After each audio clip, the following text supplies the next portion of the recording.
Mesdames, Messieurs, quelle prise de parole du président de la République à Séoul, en Corée du Sud, qui continue sa tournée en Asie, et le président de la République, que vous le vouliez ou non, qui a répondu avec une certaine distance, j'ai trouvé assez bon, une certaine élégance même, aux outrances trumpiennes.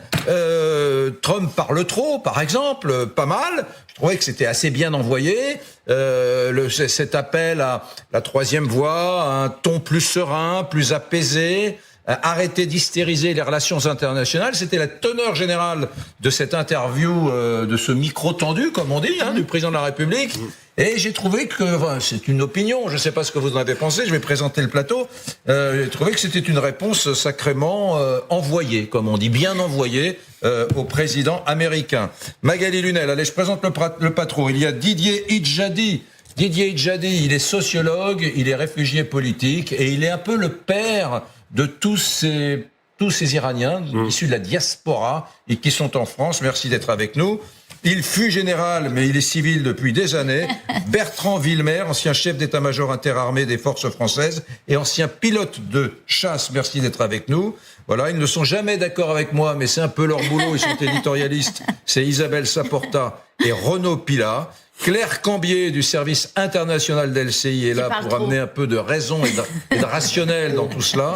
Et Pascal Perry, notre économiste préféré, la Rolls-Royce de l'économie de LCI, est avec nous. Et l'autre Rolls-Royce, la co-présentatrice de cette émission, Magali Lunel. Que de Rolls-Royce ici. Je suis la seule Clio. Moi, je suis la seule Clio Renault, il n'y a que moi. Nous, on n'est pas des Rolls avec Renault.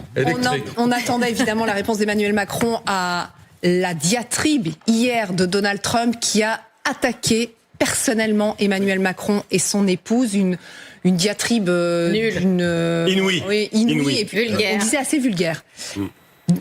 Emmanuel Macron, interrogé par notre reporter Bastien Auger il y a quelques minutes, y a répondu, voilà ce qu'il dit: ses propos ne sont ni élégants ni à la hauteur, ça ne mérite pas de réagir. Refus catégorique effectivement d'Emmanuel Macron de commenter les propos hier soir de Donald Trump. Il faut pas s'abaisser aux caprices d'un enfant. Et je pense que Emmanuel Macron a entièrement raison. Là, c'est la leçon faite à Trump. On a la première puissance mondiale qui est dirigée par quelqu'un qui est de plus en plus incohérent, de plus en plus intenable, de plus en plus violent, de plus en plus vulgaire. La réponse du chef de l'État, c'est le calme, la raison. Il parle trop, Trump, effectivement, quand vous parlez 3 fois par jour, vous vous contredisez. Vous avez beaucoup plus de risques de vous contredire si vous parlez 3 fois par jour que si vous avez des discours qui sont honnêtes. Donc je pense que c'est vraiment une réponse à la hauteur. Et dernière chose, moi je crois que sur le plan du fond, on a désormais, avec Trump cette nuit, les Européens qui se placent désormais dans l'après-guerre. Oui. Cette nuit, Trump a annoncé la fin de la guerre. Ouais. C'est une porte de sortie qu'il a annoncé cette nuit. Et donc, on n'a pas tous entendu la moi, en tout cas, j'ai entendu ça. La sortie de guerre pour les Américains. Lui, il veut qu'il parte. Et donc, ce matin, on reparle de l'AIEA, on reparle d'un cadre sur le nucléaire. Donc, quelque chose de très important s'est passé cette nuit. D'accord avec vous. On va parler de la guerre. Moi, j'étais peut-être plus marqué que les autres par la sortie de Donald Trump, du président des États-Unis d'Amérique, sur la vie privée du président de la République. J'aimerais quand même, pour ceux qui ne l'ont pas vu, qu'on montre ce qu'a dit Donald Trump du président de la République française. Voilà. J'appelle la France Macron, dont la femme le traite très mal et qui se remet à peine d'avoir pris cette droite dans la figure.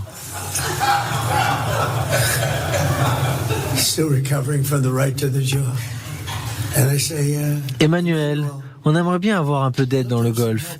Même si on bat tous les records, qu'on élimine les méchants et qu'on détruit les missiles balistiques, on aimerait bien avoir un peu d'aide si tu le peux. Bon, commentaire là-dessus. Alors pour le coup, ce sont les rires dans l'assistance. Oui.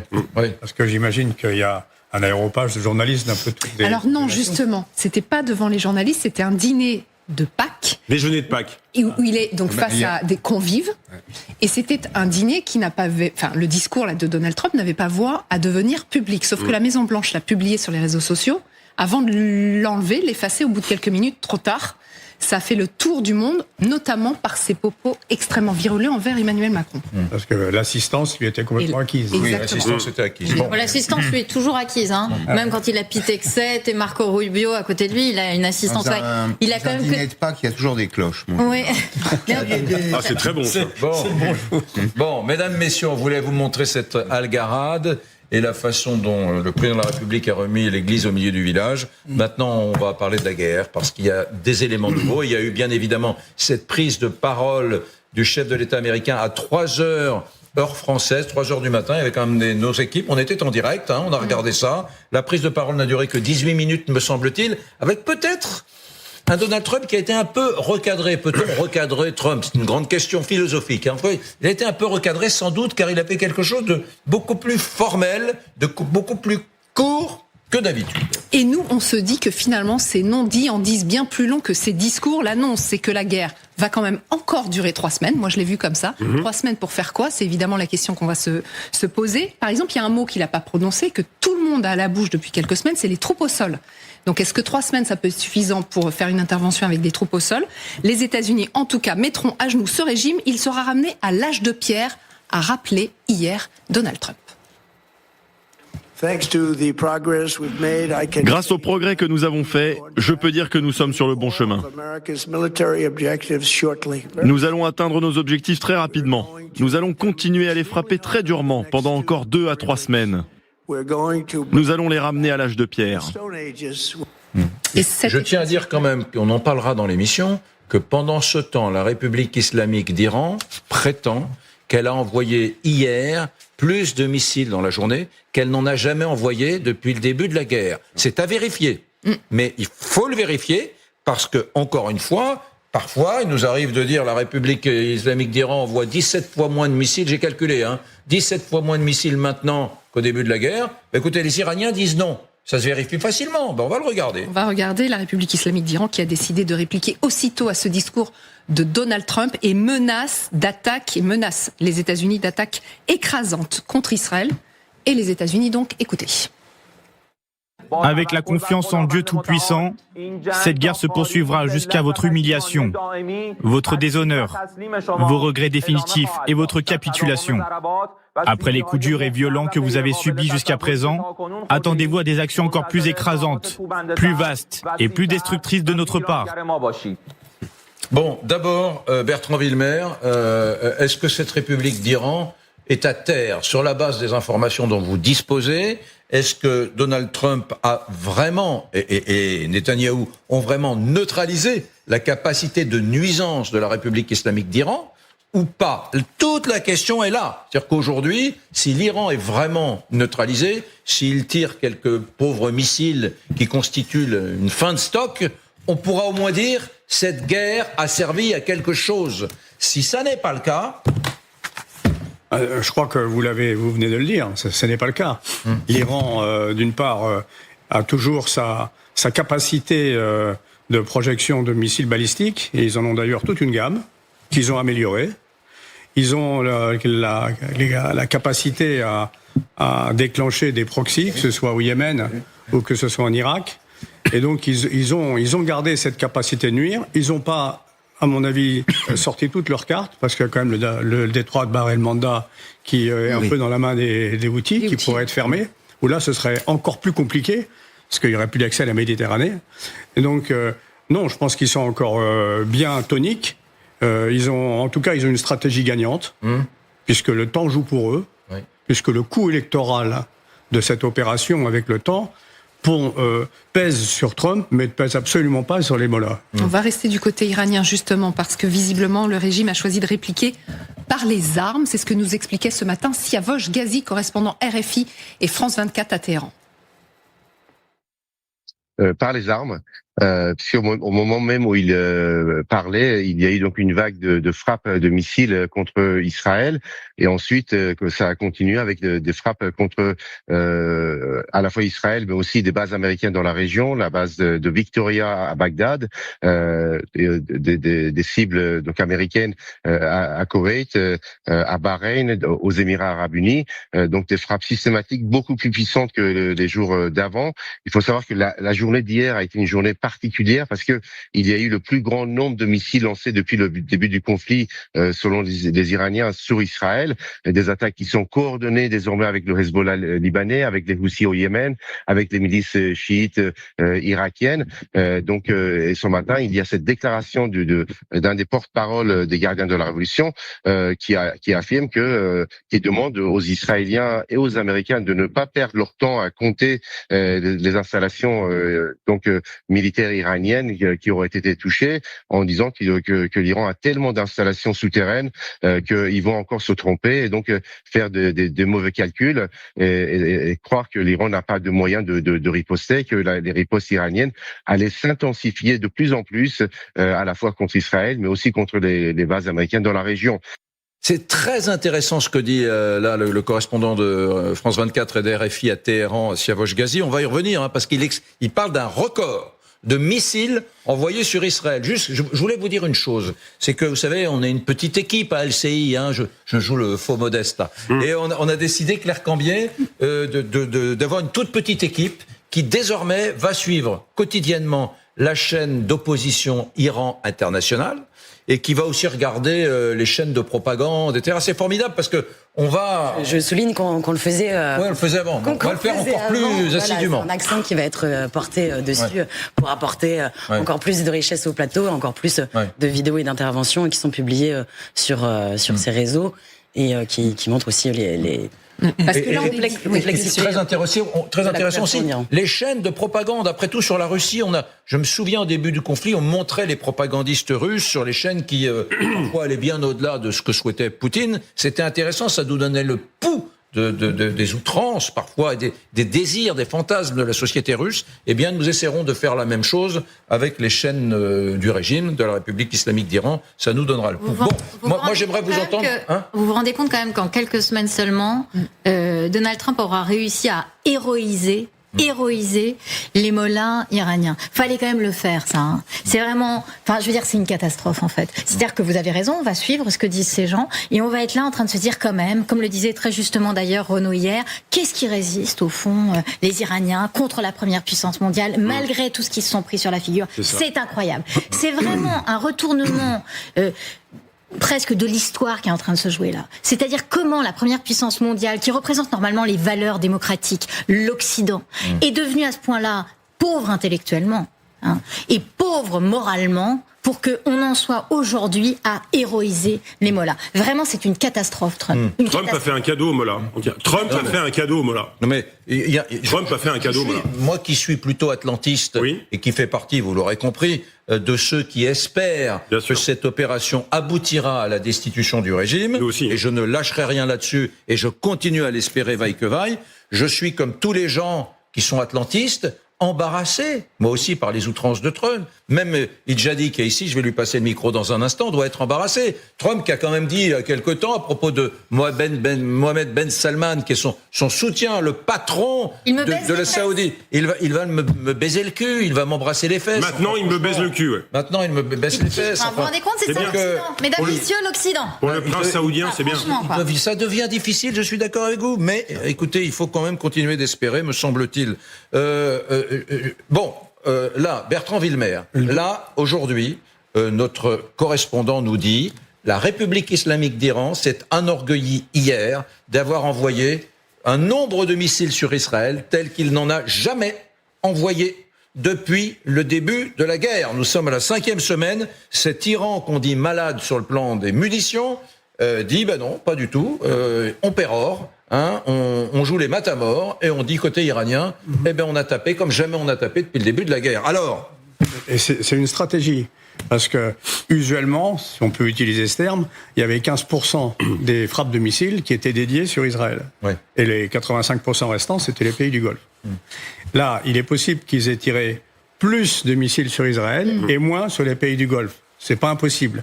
Ce qui confirmerait le fait qu'ils ciblent Israël plus que les Confirmé pays par du notre Golfe. reporter à Doha qui disait qu'effectivement ces dernières heures ont été extrêmement calmes. Il y a eu Voilà. très peu de missiles sur les pays du Golfe. Donc il y a un renvers, il y a une bascule au niveau stratégique. Le deuxième point, c'est que ils ont inventé une nouvelle bataille aérienne en combinant des drones kamikazes, il y en a plusieurs sortes, et des missiles. Et ça, c'est destructeur. C'est destructeur, et c'est ce qui s'est passé probablement en Arabie Saoudite. Même pour Israël. Pour Israël, c'est destructeur.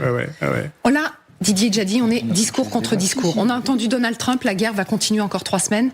On risque de frapper encore plus fort. Et de l'autre, la République islamique d'Iran qui réplique. Eh bien, si c'est ça, nous aussi, on va répliquer plus fort jusqu'à votre humiliation et votre capitulation. Là, vous y voyez quoi? Vous y voyez un risque d'escalade ou que des mots de part et d'autre? Certainement, la guerre va continuer. Malgré ce qui a été annoncé au départ comme une guerre courte, mais vu la complication, effectivement, et les rapports de force, mais également la découverte de la dimension de nuisance du régime iranien, eh bien, ça va continuer là. Je regardais un certain nombre de documents du régime. Eh bien, le régime annonce également dans ces documents qu'il a des missiles qui s'appellent les Shahab, génération 5 et 6, qui sont capables d'avoir une portée, si vous voulez, entre 5000 à 10 000 kilomètres. Donc là, Paris est à portée de ces missiles. Oui, absolument. Paris est à portée de ces missiles. Récemment, on a eu la révélation concernant, disons, les 4000 kilomètres. Et donc, ce que je vous dis, c'est dans les documents du régime. Est-ce que cela est vérifiable ou pas? Ça reste à regarder de près là. Mais néanmoins, le régime, il est toujours dans la dissimulation et il est tout à fait possible. Deuxième point, la totalité de ces... Je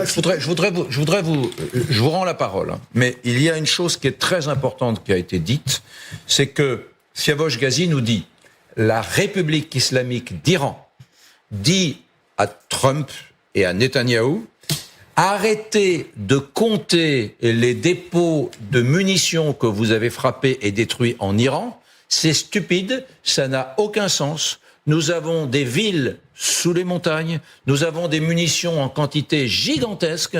Ce que vous avez touché, c'est tout petit. Jamais vous ne toucherez à nos fondamentaux. J'ai essayé de traduire avec mes mots à moi ce que disait il y a quelques instants notre correspondant à Téhéran. Donc en gros, mais au début, ils auraient dit ça, les Iraniens. On aurait dit c'est de la propagande. Mais quand on voit les missiles qui sont encore capables de sortir après 5 semaines de guerre, on se dit, et si ils avaient raison? Et si ils avaient encore sous leur montagne, dans ces fameux croquis qu'on a vus, ces fameux dessins, où on voit des couloirs souterrains avec des trains, avec des entrepôts ultramodernes, et s'ils avaient encore des dizaines et des dizaines d'entrepôts avec des missiles, comme vous dites, qui vont entre 5000 et 10 000 kilomètres, et si finalement on avait peu touché la capacité de nuire de l'Iran? La question obsédante, c'est celle-là, Didier Djadi. J'aimerais vous entendre, vous, le réfugié politique iranien, sur ce point-là. Écoutez, j'ajoute également un autre élément qui est effectivement un entretien avec Haji Zadeh qui a été tué ces derniers temps. Et il annonce qu'effectivement... C'est l'ancien ministre des Affaires étrangères? Non. Alors c'est effectivement parmi les commandants... Mais pourquoi vous répondez pas à ma question là? Répondez, allez-y. Vers vous là. Et donc effectivement, il annonçait que nous avons construit 140 villes souterraines également là. Donc, 140 villes. 140, lui, il avait dans un entretien, il évoque cela également là. 140 villes souterraines. Une ville souterraine, c'est pas un entrepôt. Une ville souterraine, c'est des rails, des réseaux, des gens qui travaillent, des bureaux. Différentes et tout ça, mais dans son expression, ça a été évoqué comme ça. Mais pour aller par rapport à votre question, eh bien, ce qu'on est en train d'évoquer, l'aspect force et la puissance donc du régime iranien, à la fois sur le plan régional, mais également en interne également, c'est une des dimensions. Une autre dimension, si on entend effectivement là que oui, ça sert à rien, tout ce que vous avez fait et tout ça, ça c'est un mensonge. Pourquoi? C'est parce que, en fait, on constate que les Américains et les Israéliens, les Américains, ils ont annoncé qu'effectivement, ils ont fait 10 000 objectifs militaires, etc. Mais les Israéliens, ils ont annoncé effectivement, j'ai lu hier soir, 4 000 objectifs. 800 sorties, donc des avions, etc., pour casser effectivement le régime. Et bon, est-ce que cela est de la fiction? Non, c'est réel. C'est-à-dire à la fois sur les restaurants, sur les bassidji, sur leurs locaux, sur les sites, etc., mais c'est pas également suffisant, casés. Didier. C'est pas suffisant. Ok. Donc, cela est en cours encore. Ils ont dit qu'effectivement, ça c'est pas encore abouti, mais à ne pas sous-estimer quand même que la capacité du régime a été réduite en Iran. Si vous voulez, le mécanisme de répression et tout ça, ça a été touché, oui. Non, mais on le dit tous les jours. Qu'ils aient été touchés, oui. Qu'ils aient été touchés, oui, mais s'il reste encore l'essentiel de ces 140 villes souterraines avec des trésors, enfin des quantités gigantesques de missiles sophistiqués sous le sol iranien, ça voudrait dire que finalement tout ça est une sorte de coup d'épée dans l'eau. C'est en tout cas, c'est ce que dit le régime. Siavosh Ghazi vient de nous le dire, c'est ce que dit le régime. Le régime a dit, selon notre correspondant, franchement, gardons ça en mémoire, que jamais Israël n'a été autant bombardé par l'Iran que lors de cette journée d'hier. Ça, ils sont touchés, mais pas coulés. Ce qu'on a reconnu, c'est que c'était la plus grosse journée depuis le premier jour. Le premier jour, il y avait eu 90 missiles, donc là, c'est pas non plus comparable, mais que ça s'était amoindri les semaines suivantes, et que là, effectivement, il y avait eu un regain d'activité hier. Ne négligez pas non plus, en une phrase, les livraisons qui viennent de Chine, notamment, livraison satellitaires, munitions, drones, missiles. Ne le négligez pas. Vous savez, on regarde un peu les océans, mais il y a d'autres routes.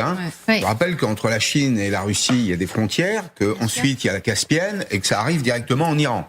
Comment réagissent les pays du Golfe? On part à Doha retrouver Marianne Kotonoff et Marine Truchot. Bonjour à toutes les deux. La guerre donc continue, au moins encore pour 3 semaines. Quel est l'état d'esprit des pays du Golfe? Alors pour le moment, on n'a eu aucune réaction officielle à ces propos de Donald Trump, mais déjà bien avant, ce qui se passait ici, c'est qu'en fait, il y a une grosse partie des pays du Golfe qui souhaitent que la guerre se poursuive en fait. Donc ça va dans leur sens. Pourquoi? Tout simplement parce que d'abord, ils considéraient ce voisin encombrant, difficile, certes, mais mon Dieu, on s'en incommodait. Et ils ont vu depuis le début de la guerre ce qu'en fait l'Iran pouvait leur faire, c'est-à-dire mettre à bas toute leur économie, empêcher le tourisme.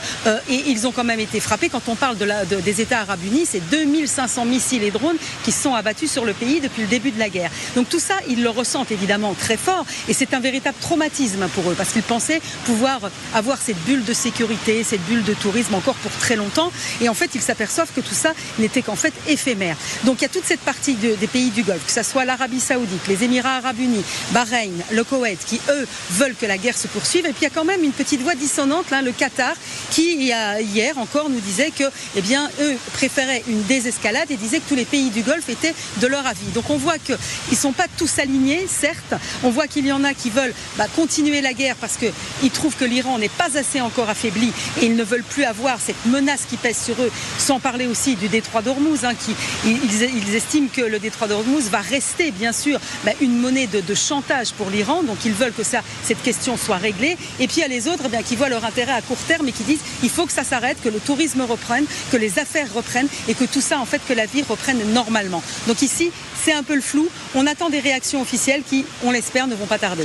Sûr, mais j'aimerais bien rebondir là-dessus. Merci Marianne Kotonoff, merci beaucoup. Ça, c'est très intéressant parce qu'aujourd'hui, les va-t-en-guerre dans cette affaire, les nouveaux va-t-en-guerre, ceux de début avril 2026, c'est les pays du Golfe. Non, pas tous, les Saoudiens. Mais non, ils sont divisés. Ils sont vous divisés. l'avez écouté ou pas? Oui. Elle a dit tout le monde sauf les Qataris. Ils sont divisés. Excusez-moi, le Qatar, c'est pas rien. Oui, non mais. Bon. Non mais je peux. Non mais. Non.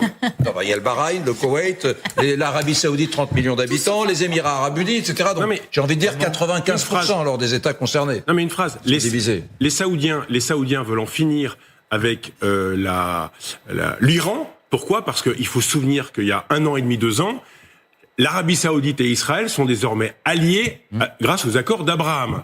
Donc on sait que les Saoudiens et le gouvernement israélien ont intérêt, sont sur la même ligne, et Netanyahou dit à ses amis saoudiens, vous nous lâchez pas, on continue. C'est une toute autre histoire pour le Qatar et le Koweït. Le Qatar et le Koweït sont en train, désolé, de s'effondrer économiquement parce que Hormuz est bloqué. Ils n'ont plus de ressources. Alors, il y avait un reportage extraordinaire hier dans le Figaro où ils font contre mauvaise fortune bon cœur. C'est-à-dire, continuez à venir. On n'a pas trop de missiles. Mais en réalité, si vous regardez l'économie depuis un mois, eh bien, le poumon qui était le détroit d'Hormuz est en train de les assécher. Les Saoudiens d'un côté et de l'autre côté, le Qatar et certains Émirats Arabes Unis. Ils ne sont plus sur la même position. Et vous savez qui s'en sort là très bien là, pas dont on parle pas, à part effectivement. La Russie. Alors oui, la Russie, La Chine, bien sûr. Mais diplomatiquement, on y reviendra. Mais diplomatiquement, en fait, de façon, hop, par en dessous, tranquillou bilou. Là, en fait, ils ont un interlocuteur. Bon, bah écoutez, voilà, bravo. Mais le complément d'explication économique, ce que dit Renaud, qui est parfaitement juste, pourquoi il y a une division. Vous avez deux pays qui ont des moyens de transport par oléoduc. Tout à fait. Du pétrole. Faible. C'est quelques centaines de milliers de barils jour. Oui, enfin, ils sont pas morts. Les Émirats Arabes, enfin, ils sont pas morts, quoi. Ça veut dire qu'ils sont pas étranglés. C'est les Émirats Arabes et l'Arabie Saoudite. Les autres. Tous les autres pays qui sont dans ce golfe-là, qui sont le Koweït, l'Irak, bien entendu, et tous les autres, n'ont plus cette capacité. Ils n'exportent rien. Il faut bien comprendre que la perte de valeur, elle est estimée aujourd'hui par les experts à 190 milliards de dollars. Je sais pas si vous vous rendez compte. On a détruit, la guerre, là, elle a détruit 190 milliards de dollars de valeur. Donc vous avez des pays qui sont peut-être condamnés pour longtemps. Les pays du Golfe aujourd'hui, qui va s'imaginer demain qu'on reprendra les activités comme avant, que c'est des paradis tranquilles? Non, là, c'est terminé. Plus la perte sèche en termes d'exploitation des ressources naturelles, pétrole et gaz, ça fait une facture qui commence à être considérable. Mais la question plus globale, est-ce que vous êtes en train de nous dire que le PSG va être un jour à vendre? Je suis en train de vous dire que le Qatar a beaucoup de réserves. Mais ils font partie des premières victimes, oui. Et donc, en parlant de victimes, est-ce que plus largement, Donald Trump n'est pas en train de tous nous ruiner? On a regardé, par exemple, hier, les indicateurs, parce qu'on a vu que son discours n'avait pas du tout rassuré les marchés, c'est peu de le dire. Il y a par exemple un indicateur, le S&P. On peut dire que c'est le CAC 40 américain. Oui, c'est ça. Alors, regardez la courbe. C'est-à-dire que pendant le discours de Donald Trump, la chute vertigineuse en 25 minutes. 25 minutes, 550 milliards de capitalisation boursière ont été effacés. La fermeture des marchés asiatiques, tous dans le rouge. L'ouverture des marchés européens ce matin, tous dans le rouge. Paris, par exemple, a perdu 1,30%. Et puis le pétrole qui repart à la hausse. Ça veut dire que ce message envoyé par Donald Trump, la guerre continue. Je suis désolée, c'est comme ça que les marchés... Mais ils s'attendaient à quoi? À une offensive terrestre? Ils avaient été rassurés. Les marchés feraient mieux d'écouter LCI. Les traders feraient mieux d'écouter LCI, franchement. Est-ce que vous vous rendez compte à quel point le système est absurde? La bêtise du système nous apparaît aujourd'hui. Un mot du président américain, d'un seul coup, les bourses chutent. Il n'y a pas de crise endogène au marché. Il y a une crise qui est liée à la prise de parole du président des États-Unis. C'est totalement exogène. Demain, les États-Unis se retirent, comme il l'a dit, comme l'a annoncé le président américain, les affaires reprennent à peu près normalement. Alors, il y aura toujours des pertes. C'est même plus grave que ça. C'est même plus grave que ça, Pascal. C'est demain. Vous avez dit l'armée américaine se retire. C'est même plus grave que ça. Demain, Trump dit que l'armée se retire et ça remonte. Et le baril redescend sous la barre des $100. Alors on va revenir sur des indicateurs beaucoup plus concrets pour notre vie à nous, c'est-à-dire tout ce qui est le marché de l'énergie. Il y a le patron du marché international de l'Agence internationale de l'énergie qui s'est exprimé hier et il dit: le pire est sans doute à venir. Nous nous dirigeons vers une perturbation majeure, la plus importante de l'histoire, qu'on n'a jamais connue jusqu'ici. C'est ce qu'il dit. On l'écoute. En avril, il n'y aura plus de livraison de pétrole.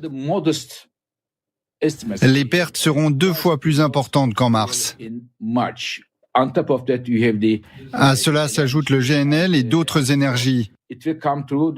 Ça aurait des répercussions sur l'inflation. Et puis je pense que ça freinera aussi la croissance économique dans de nombreux pays, en particulier dans les pays émergents, qui n'ont pas de devise forte. Les difficultés pourraient être encore plus grandes. Et nous pourrions bien voir dans de nombreux pays un rationnement de l'énergie se profiler. Alors, Nivine nous a rejoint. Nivine, vous allez nous expliquer ce que vient de nous expliquer le patron de l'Agence internationale de l'énergie. Avril va être pire qu'en mars et après, il va y avoir des conséquences en cascade. Exactement, parce que si on compare la crise actuelle que nous vivons avec, par exemple, les 2 chocs pétroliers, eh bien, on constate que la situation est bien plus préoccupante. En 73 et en 79, il manquait 5 millions de barils par jour. Aujourd'hui, c'est 12 millions de barils qui manquent, ce qui veut dire que la situation aujourd'hui, eh bien, elle est même pire que lors des 2 précédentes crises pétrolières réunies. Les choses, malheureusement, ne devraient pas s'arranger. Parce qu'en mars, on continuait à recevoir des cargaisons qui avaient été en fait expédiées avant le début de la guerre en Ukraine. Vous savez que tout cela prend énormément de temps, plusieurs semaines. En Iran, effectivement, ça prend plusieurs semaines d'acheminer du pétrole. En avril, il n'y aura rien du tout, selon le patron de l'Agence internationale de l'énergie. Les livraisons, par exemple, vers l'Asie et l'Afrique, eh bien, elles sont en réalité quasiment déjà interrompues. Vous le voyez sur cette carte.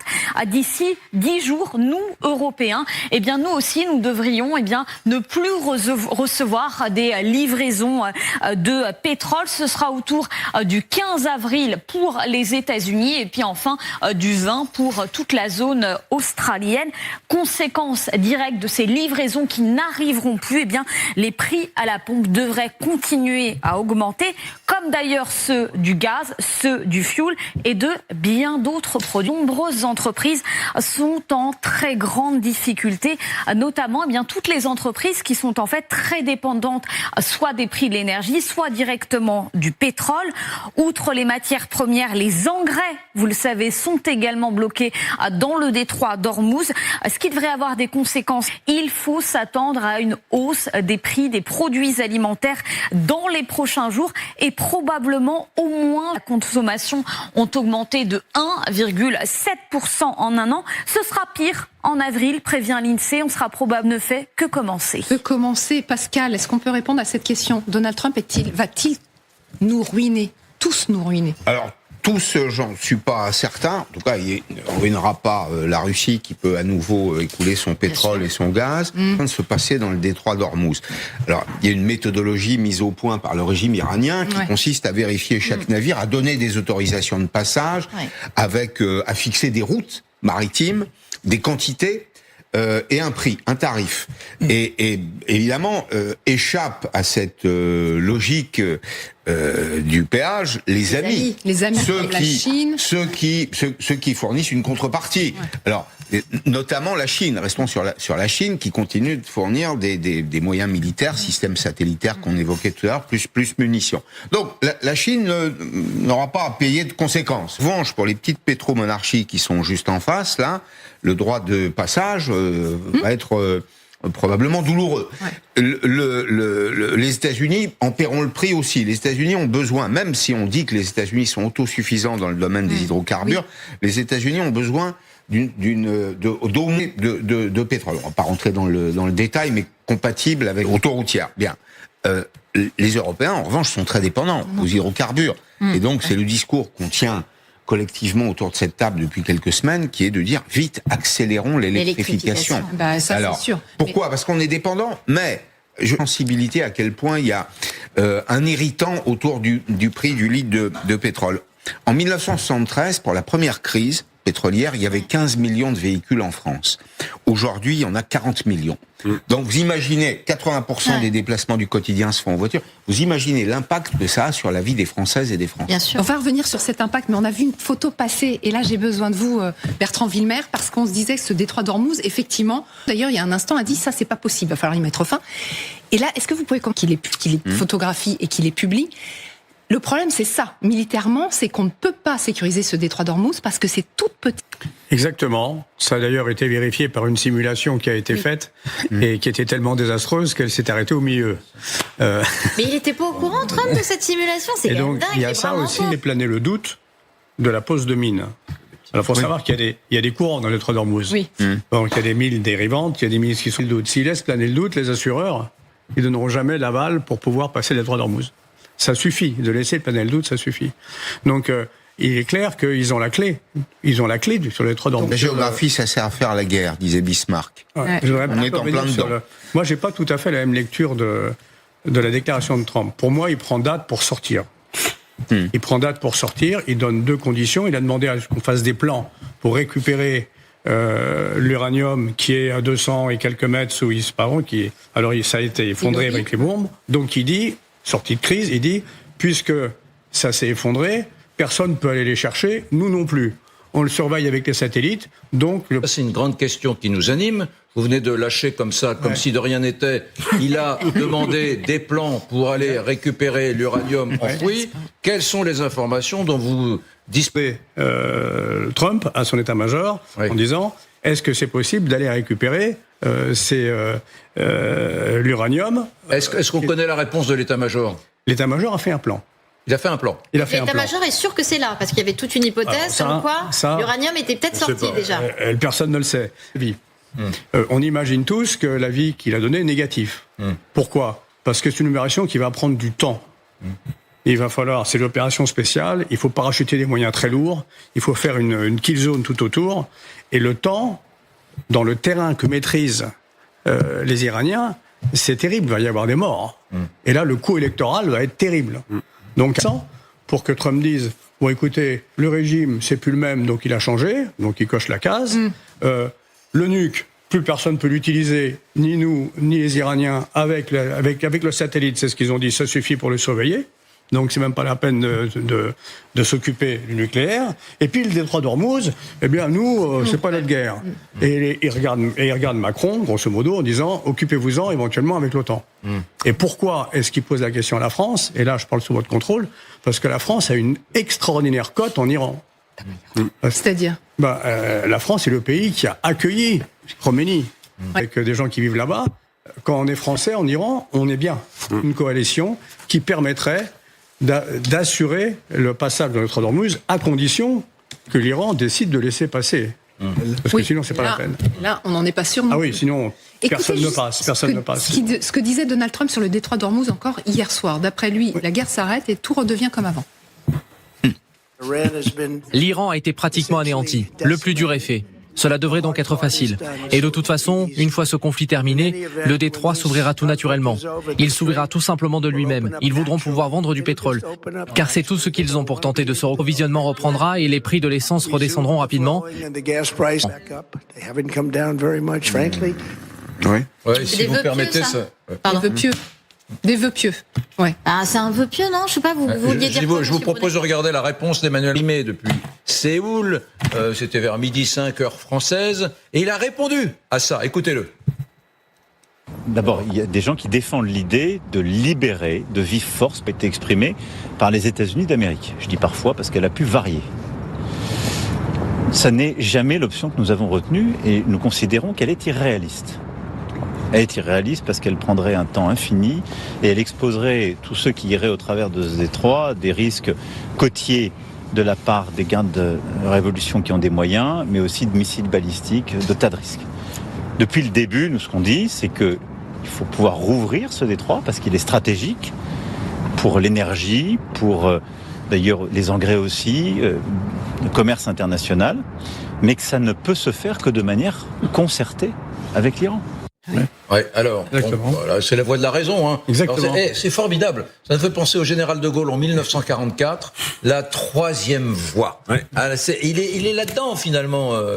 On n'est pas belligérant, on n'est pas non plus, nous les Français, des gens foutres qui disent ça nous intéresse pas. On a des accords de défense avec les Émirats Arabes Unis, nous les honorons. Donc, nous sommes conscients de la nécessité de rendre ce canal, ce détroit d'Ormuz navigable, mais on n'est pas des va-t-en-guerre, donc on ne va pas envoyer tout de suite des navires parce que ce serait suicidaire. Donc il a un positionnement qui est pas mal. C'est la tradition française. Emmanuel Macron, la tradition française. Et on maintient le régime islamiste en Iran. Oui, c'est le petit problème, c'est con. Non, mais alors là... Qu'est-ce que vous dites ?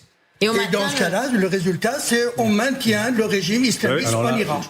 Alors là, moi, je suis pas d'accord du tout. Ouais. On a un raisonnement absurde. Et Israël a un raisonnement absurde. On va pas raser l'Iran. L'Iran a une profondeur stratégique extrême. L'Iran a des capacités de résistance qu'ils ont prouvées. Et même si on arrive à les dégrader de façon importante, l'Iran est un peuple qui a un génie scientifique et un génie industriel. Ouais. Il forme 250 000 ingénieurs. Capacité de reconfiguration, de rétablissement, dans même le pouvoir actuel, que le régime va chic. Il n'y a pas de partis d'opposition qui sont capables de reprendre le pouvoir actuellement en Iran. Sinon, je pense qu'une des solutions, ça aurait été de l'aider. Donc vous, quand on vous écoute, Bertrand Wilmer... Il n'est pas d'accord, évidemment. Non, pas d'accord. Quand on vous écoute, ancien chef d'état-major interarmé des forces françaises, vous dites, finalement, les paramètres qui ont présidé au lancement de cette opération conjointe israël-états-unienne, les paramètres n'étaient pas au rendez-vous. Absolument pas. N'étaient pas au rendez-vous. C'est absurde. D'abord, la façon de planifier tout ça, c'est en dépit du bon sens, ça c'est autre chose. Mais même les objectifs, ils étaient extrêmement gênés pour mettre en place l'objectif. L'objectif, les buts de guerre, comme on dit, ou l'effet final recherché, comme on dit chez nous, petit à petit, on les a eus. Et là, Trump, qu'est-ce qu'il dit ? Il dit, j'ai neutralisé la marine iranienne. Pour le patron des États-Unis, neutraliser les... Il a comme résultat. Le résultat, on l'a vu. Réponse de Didier Djadi. Après, inscrite en bas. Vous en avez parlé un peu, mais est-ce que cette opération occidentale, non. Attendez, on va répondre parce que Djadi demande la parole avec ferveur. Oui. Vous l'avez, Didier Djadi. Oui, merci beaucoup. Écoutez, moi, je ne partage pas l'analyse présentée ici. Le premier point, on dirait qu'on est dans un... Et là, j'aime pas ce type d'argumentation là. C'est parce qu'en fait, le fautif véritable ici, c'est le régime islamiste en Iran, là. Vous voulez découvrir un jour les bombes islamiques, trop surpris, on n'a pas fait, on a oublié, on n'a pas fait le travail, etc., le travail nécessaire. Mais qui est sorti aujourd'hui, ce régime-là, on découvre, vous voulez laisser encore ce régime-là en place pour que demain soit ce régime-là, qui a été effectivement contesté par le peuple iranien, bien évidemment. Depuis des années, les Iraniens, ils ont commencé à contester sans attendre effectivement le feu vert des Américains ou des Israéliens, etc.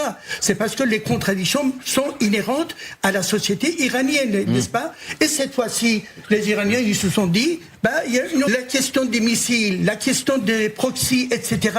Le régime corrige et le régime iranien, il a dit, je m'en fous, je vais garder tous les avantages. Vous avez un autre argument, Didier, vous avez un autre argument à faire valoir, c'est que des régimes qui assassinent leurs ressortissants, il y en a plein, sont toxiques pour la région et bombardent dans l'environnement, que ce soit les pétromonarchies, que ce soit Israël, que ce soit l'Arabie Saoudite à travers les Houthis. Vous avez raison, et arment et délivrent des missiles et délivreront peut-être un jour des petites charges nucléaires à leur proxy. Peut-être qu'un jour, ça paraît dingue, peut-être qu'un jour le Hezbollah disposera de petites têtes nucléaires pour bombarder Israël. Je dis n'importe quoi. Allez savoir. Il faut attendre également de la part de ce régime-là, y compris des armes chimiques. Ça, je vous le dis sincèrement là.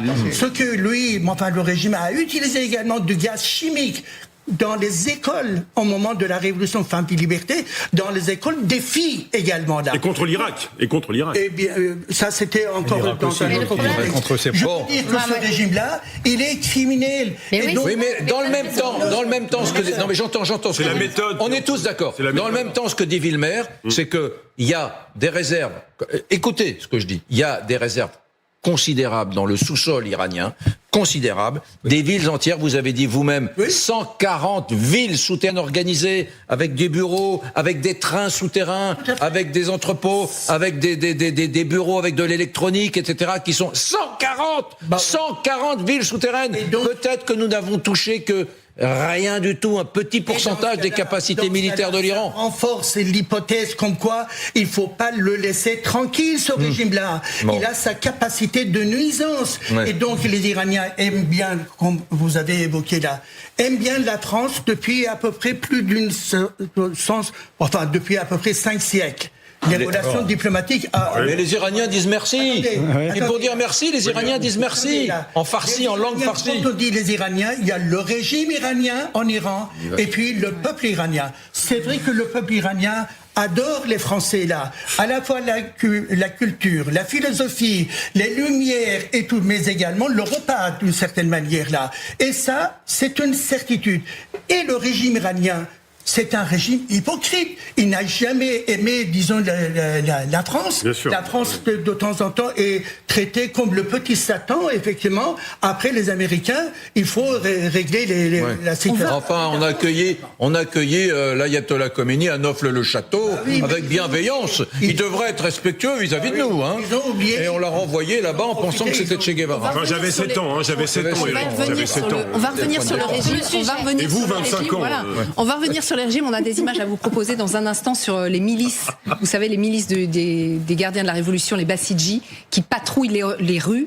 Et ce sera assez saisissant comme image. On la commentera avec vous. Mais d'abord, donc, ce débat qu'on avait commencé, est-ce que Donald Trump est en train de tous nous ruiner ? En tout cas, il y a des conséquences concrètes en France.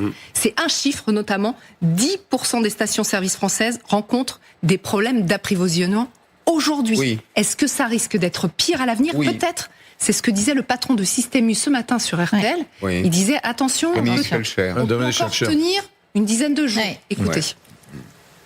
Moi, depuis le début de cette crise, en fait, je situe un peu à 6 semaines depuis le début le point de tournant. Donc là, on est à peu près un peu plus de 4 semaines. Il reste 2 semaines. Pourquoi ? Moi, ce qui me concerne directement, c'est le pétrole, le prix du baril et la disponibilité de produits. À la fois sur le prix, si ça dure, et à la fois peut-être demain sur la canne de carburant, de diesel de 95, de salmi de Palombe, c'est des bocaux entiers. Ça vous fera pas rouler pour autant. Non. Mais non, je pense qu'ils se trompent. Je pense qu'ils se trompent. C'est un discours un peu alarmiste. Il y a d'autres moyens d'approvisionnement. Alors peut-être que Système U aura par exemple, a une réserve. Total avait acheté 70 cargaisons, l'équivalent de 35 millions de barils, d'en faire une bonne affaire financière. Non, il faut pas exagérer. Maintenant, à la question que vous posez, Trump va-t-il nous ruiner ? Nous ruiner, non. Nous appauvrir, oui. C'est une certitude. Les ménages seront appauvris. On va faire le procès de Donald Trump, même si c'est lui qui a pris cette décision. Ça a des conséquences sur le marché de l'énergie. Et le marché de l'énergie, c'est l'oxygène de l'économie. C'est ce qu'il faut comprendre. C'est que à chaque fois, il y a un effet de diffusion, de propagation, si vous voulez, de l'inflation. L'inflation s'exporte du secteur de l'énergie pour, par exemple, avoir des conséquences sur les marchés de production agricole, sur tous les sous-produits, sur les conditions de production dans un pays comme le nôtre, qui est très dépendant aux hydrocarbures. Ça a un impact qui est un impact de long terme. Maintenant, je termine là-dessus. Pour moi, cette crise est une chance extraordinaire. Exactement. Allons bon. Allons bon. Bien sûr. Attention, mesdames, messieurs. Écoutez, par moment, Perry, il a des fulgurances comme ça. De ce cerveau va peut-être sortir une théorie intéressante. Il va vous parler. Concentrez-vous. Si vous êtes en train de faire du repassage, laissez votre ouvrage de côté, mesdames, messieurs. Si vous êtes en train de grignoter en regardant LCI, posez votre sandwich ou votre navarin d'agneau, mettez-le de côté. Attention, chance pour nous. Parce qu'elle nous vaccine. Elle nous vaccine pour la énième fois. Elle nous montre nos dépendances, et il y a un certain nombre de sujets sur lesquels on ne doit pas négocier ces dépendances. Il y a des dépendances qu'on peut choisir, mais il y en a qu'on ne doit pas subir. C'est le cas de l'alimentation, c'est le cas de l'énergie. Bien, c'est une chance formidable pour transformer les modèles de production. Et on a commencé à le faire. La bonne nouvelle, c'est qu'on a commencé à le faire. C'est insuffisant. Le rythme est probablement très insuffisant. Regardez des marchés avec des pièges. Juste d'un mot. Vous voyez, par exemple, l'aciériste Arcelor, qui est à Dunkerque, investit 1,5 milliard d'euros dans un four électrique. Bien sûr. À la place du charbon et des hydrocarbures. Formidable. Il faut accélérer.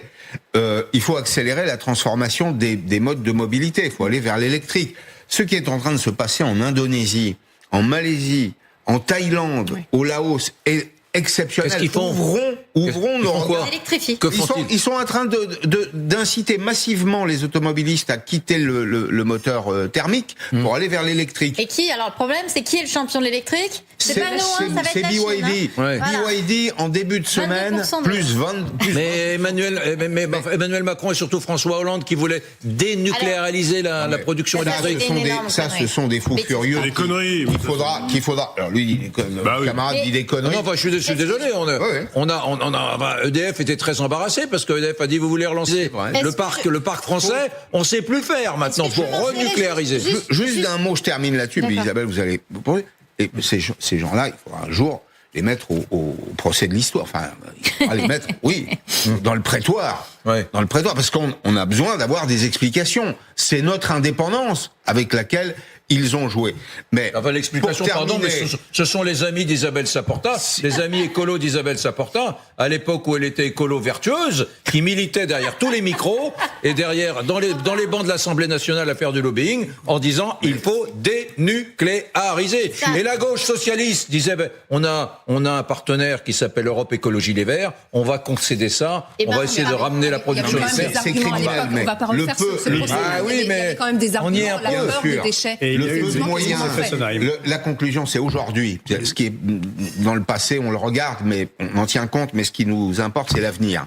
Le peu d'argent qu'on a, le peu de moyens disponibles qu'on a, on le centre sur la transformation du modèle de production. C'est ça la question. Au lieu de distribuer des chèques énergie, au lieu de donner des chèques carburant français, on met sur la table une bonne fois pour toutes. Attendez. On va continuer à supporter ces crises pétrolières depuis 1973. On met l'argent sur la table pour se transformer. Isabelle. C'est un modèle plutôt écolo. Non mais ce qui est vrai, c'est que Isabelle Saporta, c'est que ce que nous vivons depuis 4-5 ans, c'est-à-dire l'Ukraine. Et là maintenant l'Iran nous met une espèce de piqûre, là j'imagine le dessin, un input de réalisme dans le cerveau qui est terrible. C'est-à-dire qu'on réarme, alors que ce truc, l'armement, c'était, voilà, moi je croise maintenant des jeunes qui veulent travailler dans des start-up périphériques au secteur de l'armement. Bon, il y a 15 ans, personne n'aurait dit je rêve de travailler dans l'armement. Eh ben maintenant oui, voilà, on réarme et puis on renucléarise. Qui aurait imaginé ça il y a 15 ans? Isabelle Saporta, vous avez la parole. Non, moi je voulais juste donner une bonne nouvelle. C'est qu'aujourd'hui, par exemple, là, à l'heure actuelle, on paye notre électricité 4 fois moins cher que les Allemands. Parce qu'effectivement, les Allemands ont fait le choix, effectivement, sous pression des écologistes, vous avez raison, Eric, de laisser tomber le nucléaire. Sauf que aujourd'hui, ils n'ont pas les capacités de stockage nécessaires, effectivement, ni les batteries nécessaires pour stocker l'électricité éolienne, des énergies renouvelables, et que donc ils se tournent massivement vers le charbon, vers le pétrole, etc. Et vous savez qu'ils ont vécu très longtemps grâce au gaz russe, hein, et que là, ils sont dans une situation inextricable. Donc ça, c'est quand même une force, il a raison, Pascal, de le rappeler, et c'est vraiment, il faut marteler que cette transition, enfin, vers le nucléaire et ces EPR, il va falloir les faire à marche forcée. Là, on a un gros problème, par contre. Et ça, moi, je suis très inquiète là-dessus. Et je suis sûre que c'est une inquiétude que vous partagez. C'est que va donner la Commission européenne dans ce moment-là. Ursula von der Leyen a dit « ça a été une erreur historique de laisser tomber le nucléaire ». Elle s'est fait tancer aussitôt par Merz, le chancelier allemand, qui pourtant est un pro-nucléaire, mais qui a besoin des antinucléaires, du SPD pour faire marcher sa coalition. On est d'accord ? Et donc, il joue contre nous en permanence. Quel est l'autre problème aujourd'hui, effectivement ? C'est que l'industrie allemande, elle est dans les choux et qu'ils ne veulent pas passer au nucléaire. Et donc, ils jouent contre nous et ils vont demander quoi ? Ils vont demander de pouvoir réouvrir le gaz russe. Donc, moi, ce que je voudrais là, c'est que enfin, la France, en fait, s'émancipe de l'Europe sur cette question-là. Le nucléaire, vous savez quoi ? On a eu des bâtons dans les roues tout le temps de la part de l'Europe. À longueur de temps, émancipons-nous et tenons droit dans nos bottes. C'était tout ce que j'avais à dire. Claire Cambier n'a pas parlé. On n'est pas très... C'est que l'économie est un peu moins mon... Oui, mais c'est vrai. Mais peut-être la une de Vie économiste. Est-ce que vous pourriez la commenter pour nous ? Vie économiste, vous le savez, qui fait des unes assez saisissantes à chaque fois. Elle en a fait pas mal dans cette guerre au Moyen-Orient. Et là, elle dit clairement que finalement le grand gagnant c'est la Chine. C'est juste. Avec ce titre-là, n'interrompez jamais votre ennemi quand il commet une erreur. Au tout début de la guerre, on disait que Donald Trump, il avait un autre objectif dans cette guerre. Donc évidemment, neutraliser l'Iran. De nuire à la Chine. De nuire à la Chine. Ce qu'on voit aujourd'hui, la Chine d'ailleurs a communiqué dessus, a expliqué en début de semaine qu'il y avait déjà 3 navires qui avaient pu passer le détroit d'Ormuz. Alors c'est des navires qui peuvent contenir du pétrole, c'est aussi des navires de commerce, notamment pour amener des marchandises de Chine jusque dans les pays du Golfe, pas forcément en Iran. Donc des bateaux passent actuellement. La Chine qui a aussi indiqué qu'il y avait un accord qui avait été a priori conclu via le Pakistan. Donc effectivement, la Chine qui ne s'en sort pas trop mal, dans cette affaire, contrairement aux Européens par exemple. L'étape d'après de ce que vous venez de décrire, c'est transformer les échanges en dollars en échange en monnaie chinoise. En yuan. Bien sûr. Et là, vous avez un double effet. Ouais. Mais alors un effet qui est vraiment un effet macroéconomique extrêmement significatif. Le dollar, c'est aujourd'hui 65% des échanges dans le monde. Vous le réduisez, vous réduisez sa part en augmentant proportionnellement celle de l'euro et celle du yuan, par exemple. C'est aussi une perte de souveraineté monétaire pour les États-Unis. Donc c'est une double perte. C'est exactement ce que vous dites. C'est très impressionnant. Sur ce Donald Trump revenons un instant sur lui là, parce que j'ai compris les conséquences économiques, la déflagration mondiale. Mais finalement, il est un peu résilient, Donald Trump, parce que il a l'air quand même de se moquer un peu de ses midterms. Il a fait sa guerre, quoi. Alors il raconte toujours, il dit non, mais encore 3 semaines. Enfin bon, c'était déjà 3 semaines de plus. Il fait sa guerre. On peut quand même noter que son discours, ça change vraiment de ses positions classiques. Quand il a lancé la guerre, il n'avait pas de cravate, il a annoncé un petit peu de manière très désinvolte. Là, c'est une allocution à 21h, de manière posée. Il a parlé 20 minutes, pas plus. Ça ne lui ressemble vraiment pas. On sent quand même qu'il y a une position... Vous croyez qu'il a été cadré quelque part? Oui, moi je suis sûr qu'il a été cadré. En tout cas, être très sérieux pour rassurer sa... Non mais Claire, Claire, vous avez raison, c'était pas De Gaulle cette nuit, c'était pas De Gaulle quand même. Non, c'était pas De Gaulle, mais ce que je veux dire, c'est que... Je peux dire un mot. 3 semaines de plus, je termine ma question, 3 semaines de plus, et puis d'une certaine façon, il a l'air de... Bon, il s'occupe un peu des marchés, mais on a le sentiment que sa priorité, c'est la guerre, là. 3 semaines de plus, il raconte quelques petites fadaises pour faire avaler le truc à l'opinion publique. Mais les marchés et puis les midterms, on a l'impression que c'est passé au second degré. Mais Eric... Que son souci, c'est peut-être un peu ce que je disais il y a quelques jours, d'entrer dans l'histoire en ébranlant très sérieusement la République islamique d'Iran. Peut-être que c'est là son obsession. Eric, c'est rarissime, mais je suis tellement en désaccord avec vous. Tellement. C'est tous les jours. Mais pas du tout. C'est tous les jours. Je vous soupçonne de ne pas m'aimer. Soyez fair-play. Vous avez voulu me virer avant-hier. Soyez fair-play. Avons-nous vu le même discours cette nuit? Non. Étions-nous sur la même chaîne LCI? Cette nuit, Donald Trump a dit, entre les lignes, ma guerre c'est terminé. Les 2-3 semaines, mais ça fait 15 jours qu'il dit ça. Ça se trouve, ça sera 1 mois, 2 mois. Donc vous avez un Trump qui a cherché une porte de sortie. Les Européens, je peux vous dire, depuis ce matin, sont déjà dans l'après-guerre, déjà à s'organiser. Le problème, c'est qu'Israël va devoir continuer. Et dernière chose, vous avez effectivement, alors moi une bonne nouvelle, je veux bien que ce soit une bonne nouvelle, mais enfin, comme Dickens, à terme on sera tous morts. Bon, allez, c'est pas une bonne nouvelle. Je retiens ce matin les 5 instituts allemands qui ont dit que la croissance pour cette année va être divisée par 2 en Allemagne. 0,6 de croissance en Allemagne. Une hausse de l'inflation. C'est nos portefeuilles, c'est les Français, c'est les ménages, c'est les ménages. Moi je regrette, je suis patriote. Je suis patriote. Très bien, c'est du bon pilote. Donald Trump parle trop.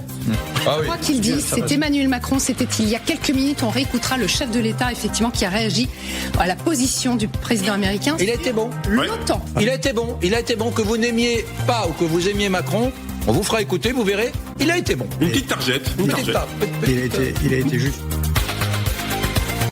Voilà, mesdames, messieurs, vous êtes sur LCI et c'est un choix remarquable. Sur votre lit de mort, vous n'aurez pas à le regretter. Au contraire, c'est quelque chose qui sera à mettre à votre crédit, à votre avantage, mesdames, messieurs. Un petit sourire, hein? Bon. cette guerre rebat quand même les cartes. C'est absolument dingue. Pour nous, Européens, en matière d'approvisionnement énergétique, l'autonomie vis-à-vis des Américains, la diplomatie européenne, les stocks de munitions. Il paraît qu'on manque de munitions, nous, maintenant, les Français, parce que nos Rafales, sur le Charles de Gaulle, on utilise beaucoup la fabrication de nos armes, etc. Figurez-vous qu'en ce moment même, si je vous dis tout ça, c'est parce que beaucoup de ministres des Affaires étrangères sont réunis par visioconférence. Maintenant, on est moderne, hein. On se réunit par visioconférence pour parler de quoi ? Du détroit d'Ormuz ? Du détroit d'Ormuz, effectivement. Il y a peut-être une coalition qui est en train de se monter. On va y revenir dans un instant. D'abord, écoutez, Emmanuel Macron, c'était il y a 1 heure environ. Il a pris la parole depuis Séoul, puisqu'il est en voyage officiel, vous le savez, en Asie en ce moment même, le président de la République. Il est revenu sur les propos de Donald Trump, qui appelle, encore une fois, ses alliés à intervenir directement dans le détroit d'Ormuz, parce que, dit le président américain, les États-Unis vont bientôt se retirer. Écoutez. D'abord, il y a des gens qui défendent l'idée de libérer de vive force par une opération militaire le détroit d'Ormuz. Position qui a parfois été exprimée par les États-Unis d'Amérique. Je dis parfois parce qu'elle a pu varier. Ça n'est jamais l'option que nous avons retenue et nous considérons qu'elle est irréaliste. Elle est irréaliste parce qu'elle prendrait un temps infini et elle exposerait tous ceux qui iraient au travers de ce détroit des risques côtiers de la part des gardes de révolution qui ont des moyens, mais aussi de missiles balistiques, de tas de risques. Depuis le début, nous, ce qu'on dit, c'est qu'il faut pouvoir rouvrir ce détroit parce qu'il est stratégique pour l'énergie, pour d'ailleurs les engrais aussi, le commerce international, mais que ça ne peut se faire que de manière concertée avec l'Iran. Voilà, Magali Berthet, également chargée d'enseignement à l'école de guerre, est avec nous. Vous rentrez de Chine, vous avez visité des sites, notamment de terres rares. Et la Chine, c'est vraiment une de vos passions, parce que l'évolution de ce pays, on n'a pas le choix, est saisissante. Oui, voilà. On n'a pas le choix. Voilà. Mesdames, messieurs, si vous voulez que vos enfants aient de l'emploi dans les prochaines années, faites-leur apprendre le chinois, ça sera déjà ça. Renaud Pila est là. Il n'est jamais d'accord avec moi. Tout comme Isabelle Saporta. C'est leur petit plaisir sadique.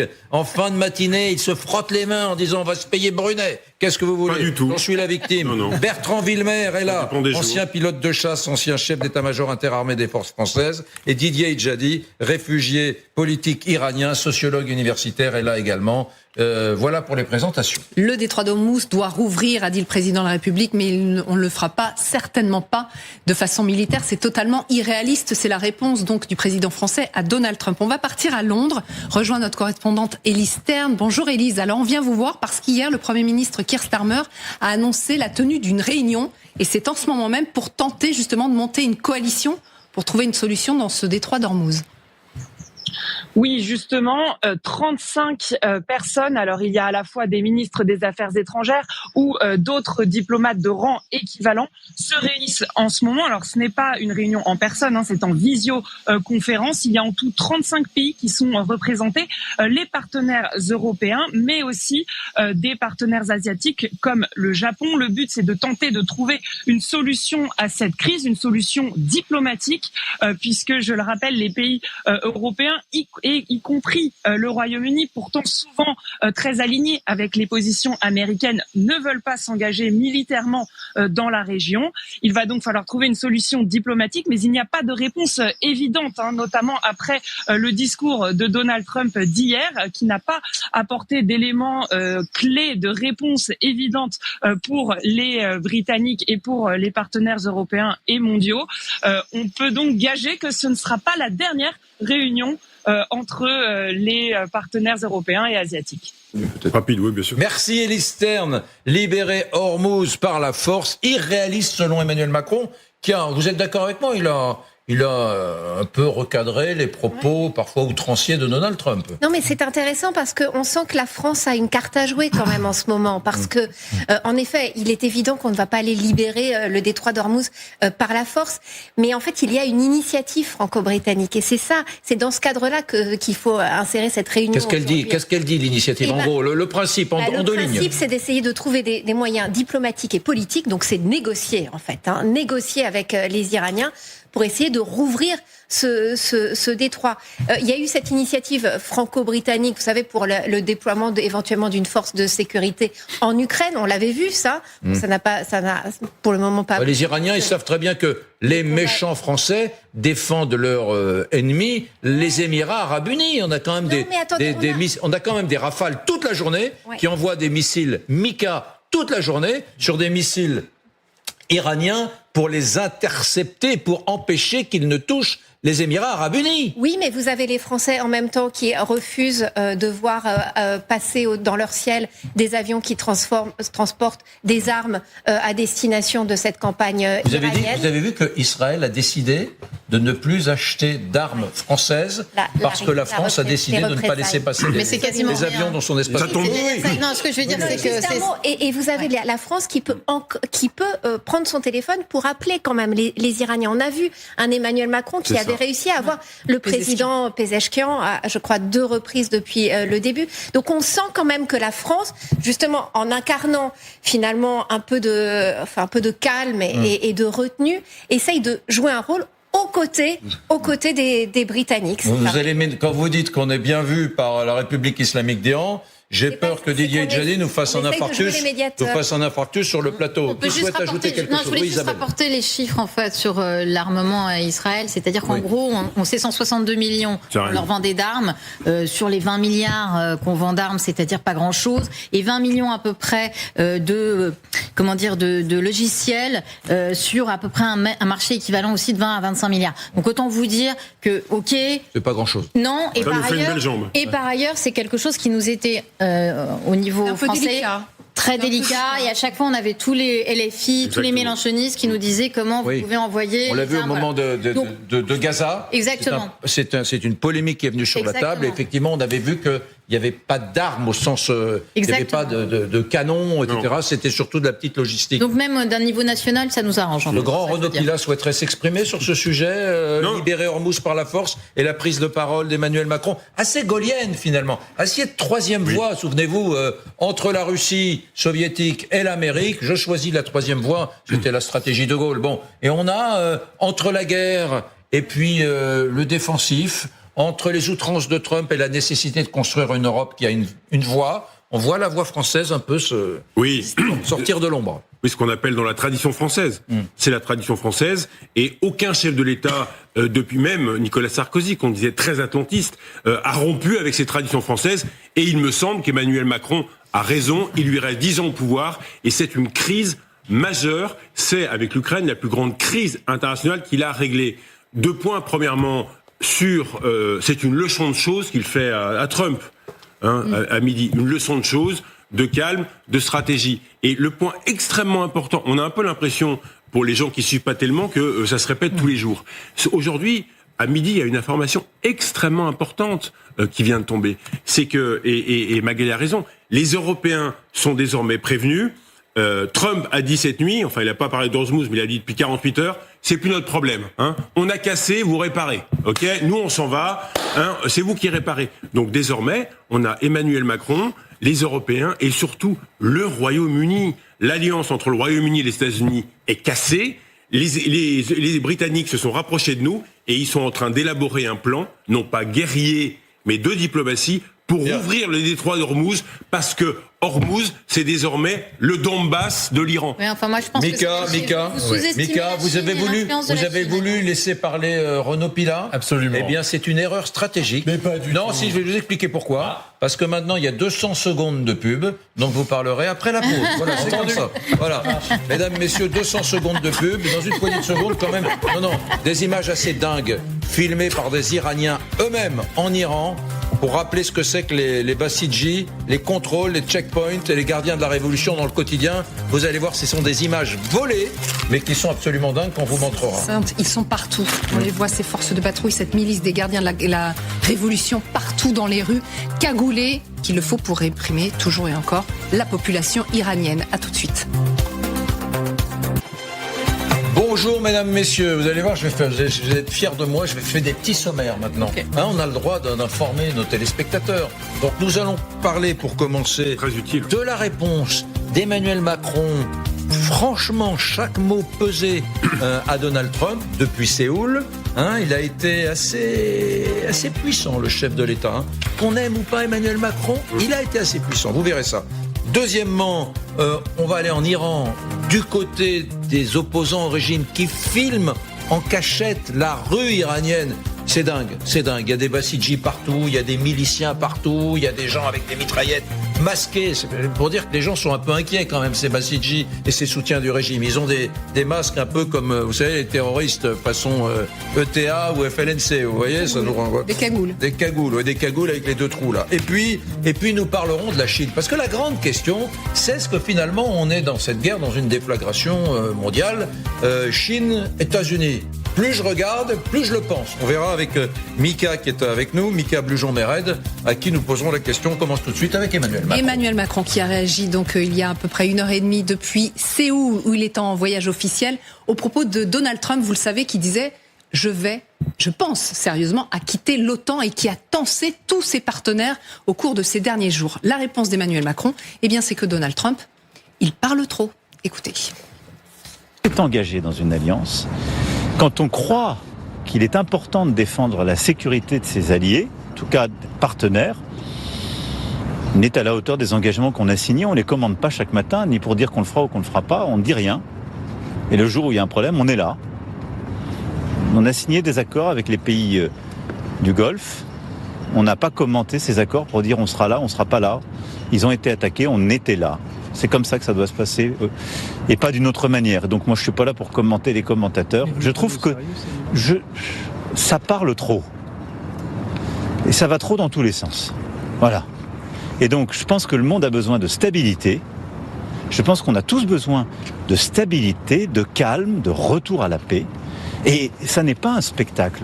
Il lui donne la leçon. Attendez, il parle pas de l'émission, il parle pas de notre émission. Vous savez que... j'espère bien. J'ai croisé il y a un ou deux mois Emmanuel Macron à l'Élysée parce qu'il y avait une remise de médaille d'une personne... Et il passe devant moi, alors il me salue parce qu'il me reconnaît, c'est chouette.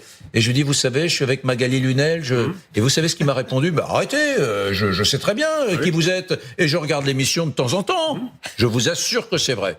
Je referme la parenthèse, ça c'était pour votre ego, les amis. Il est bon, pour flatter les égos, Emmanuel Macron. Est-ce que c'est vrai ? M'a-t-il dit la vérité ou pas ?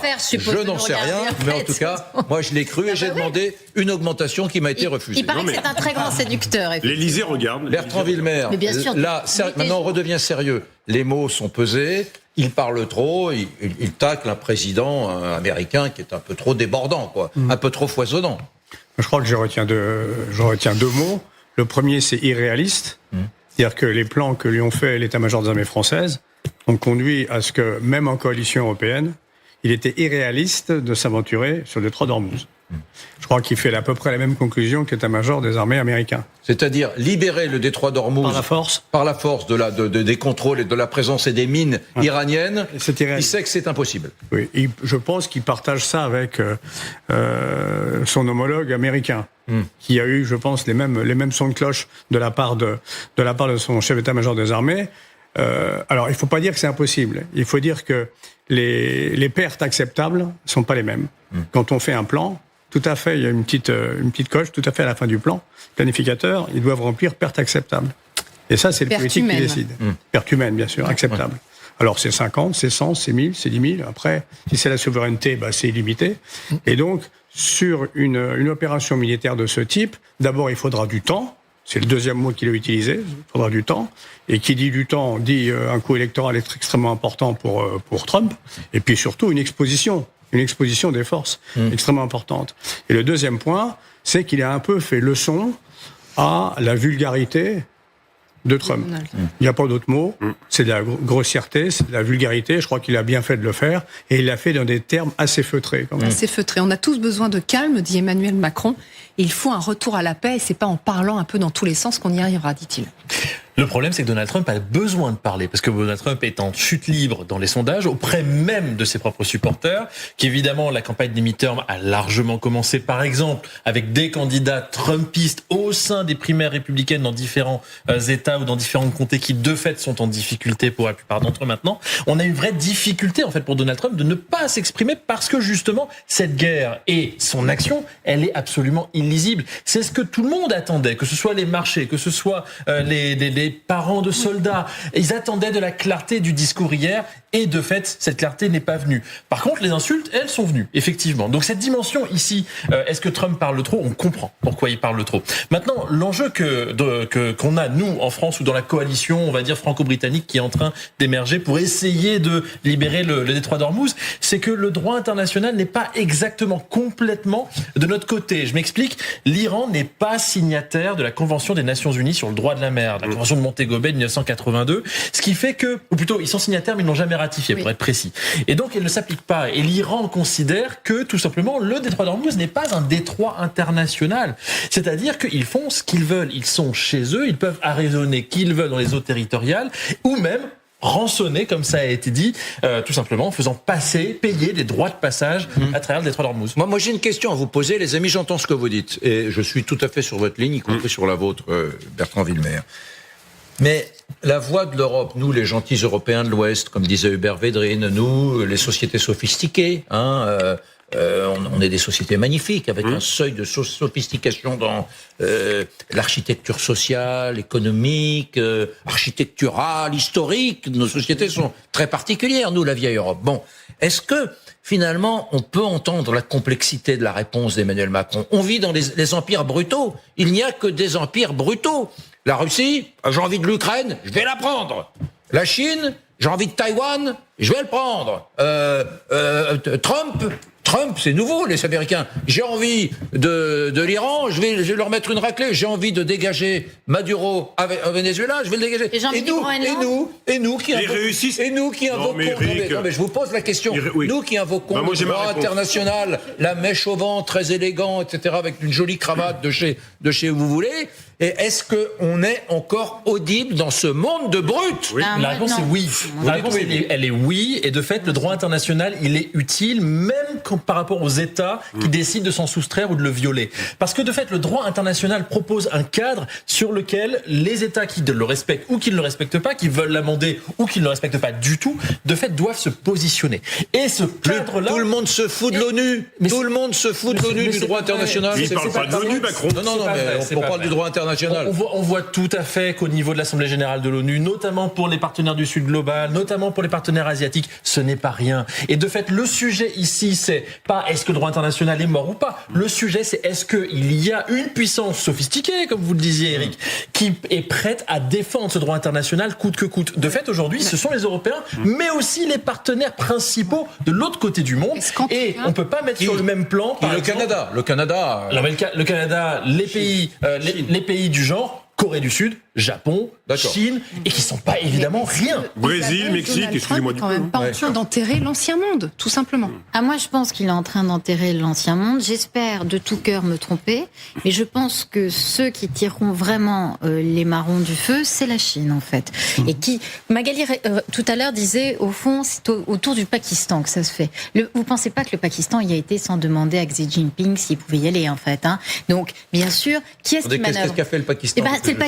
C'est le Pakistan qui fait les pourparlers, comme vous le savez, qui se font soi-disant directement avec les États-Unis, mais rien du tout, ni les États-Unis, ni directement. C'est le Pakistan, d'accord ? Qui est-ce que c'est le Pakistan ? C'est la Chine. Donc il faut pas rêver, c'est pas autre chose que ça. Donc on a la Chine aujourd'hui qui d'une main vend des missiles, des systèmes au fond de détection aux Iraniens et qui les soutiennent pour armer et pour faire en sorte que Hormuz soit bouché, et qui de l'autre main avance le Pakistan en disant finalement la seule chance diplomatique, ça passera par la Chine. Et moi, je pense que demain, au fond, c'est la Chine qui va donner le là. Je suis content de vous entendre, mais vous faites un petit hors sujet. Non, pas du tout. C'est est-ce non, que non, je suis pas hors sujet. Vous me demandez, est-ce que c'est pas la peine de faire comme ça Non, vous me demandez, est-ce que je crois que l'Europe va être le deal maker ? Je vous dis, je pense que le deal maker ce sera la Chine. Donc je ne pense pas faire un hors sujet. Je vous dis juste que j'ai pas le même avis que vous. Donc non, je vous demande. C'est une question verte. est-ce que le monde va appartenir aux brutaux demain? Est-ce que je peux vous répondre? Est-ce que je peux vous répondre? Vous dites on va changer de vassal. On va être vassal de quelqu'un d'autre. On était le vassal des États-Unis, on sera le vassal de la Chine demain. Voilà. En fait, ça c'est la place de l'Europe. Je vous ai compris. Est-ce que je peux vous répondre? Pour une Arrêtez fois... de faire votre victime. Est-ce que je peux vous répondre, etc. Vous avez ici une place en or. Jusqu'à votre retraite, vous êtes peinard, tranquille, on vous aime. Donc vous pouvez répondre. Pardonnez-moi d'être poli. Donc, puis-je répondre? Allez-y, mon cher Renaud. Pour une fois, je suis radicalement en accord avec Isabelle. Radicalement en accord. Parce que tout à l'heure, vous avez dit que est-ce que les grands prédateurs n'étaient pas en train de réussir? Pardonnez-moi du peu. Poutine, 5 ans, il a réussi en Ukraine? Niet. Trump, 5 semaines, il a réussi en Iran? Niet. Le seul qui dit pas un mot, c'est ça, qui avance avec un peuple d'1,2 milliard, qui est embrigadé, mais finalement content d'avoir une réussite économique, c'est Xi, c'est la Chine et l'Inde et les Européens. On a peut-être un petit espoir si on réduit notre dette, on est en banqueroute, et si enfin on se met au boulot. Enfin on se met au boulot. On va avoir ce débat. On va avoir ce débat sur la Chine. Vous voulez tous en parler? Est-ce que c'est finalement le grand gagnant de cette guerre? Vous restez avec nous? On l'aura. On vous promet ce débat. D'abord, il y a cette guerre au Moyen-Orient qui visiblement continue. C'est un peu ce qu'a annoncé Donald Trump. Il veut y mettre fin à cette guerre, mais ça va encore au moins durer 3 semaines. Écoutez. Grâce au progrès que nous avons fait, je peux dire que nous sommes sur le bon chemin. Nous allons atteindre nos objectifs très rapidement. Nous allons continuer à les frapper très durement pendant encore 2 à 3 semaines. Nous allons les ramener à l'âge de pierre.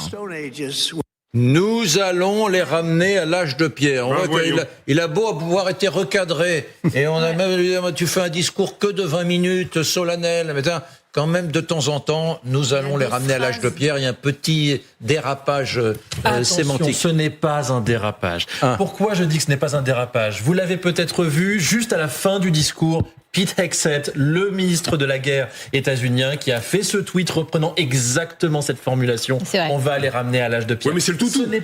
C'est un toutou. Oui, mais c'est pas le sujet. C'est un toutou. Mais c'est pas le sujet. Il a raison. C'est que c'était préparé. Le sujet, c'est que ce n'est pas un dérapage. C'est une politique. Stephen Miller, Pete Hegseth, etc. C'est un mouvement qui pense de cette manière-là. Pas J.D. Vance. Pas J.D. Vance. Attendez, parce que cette ni Rubio. Ni Rubio. Bertrand Wimler. Juste un point. Ils sont divisés. Il y a des éléments de langage. Point. C'est tout. Âge de pierre, ça faisait partie de la charte. Et il y a la victoire définitive, etc., qui est sortie dans la presse aussi. Bon, il y a des éléments de langage qui sont donnés. Moi, je suis pas d'accord avec ce qui vient d'être dit parce que... sur quoi? Sur la Chine? Sur les États-Unis et sur la Chine. Les États-Unis sont en train de vivre le fiasco de trop. Ah ben voilà. Il y a eu le fiasco en Afghanistan, 20 ans. Qu'est-ce qui se passe en Afghanistan? Il y a eu le fiasco en Irak. Qu'est-ce qui se passe en Irak? Il y a eu le fiasco en Libye. Qu'est-ce qui se passe en Libye? Il y a le fiasco de trop. Et ce fiasco de trop, il correspond à la sortie de crise. Il faut qu'ils sortent de cette guerre.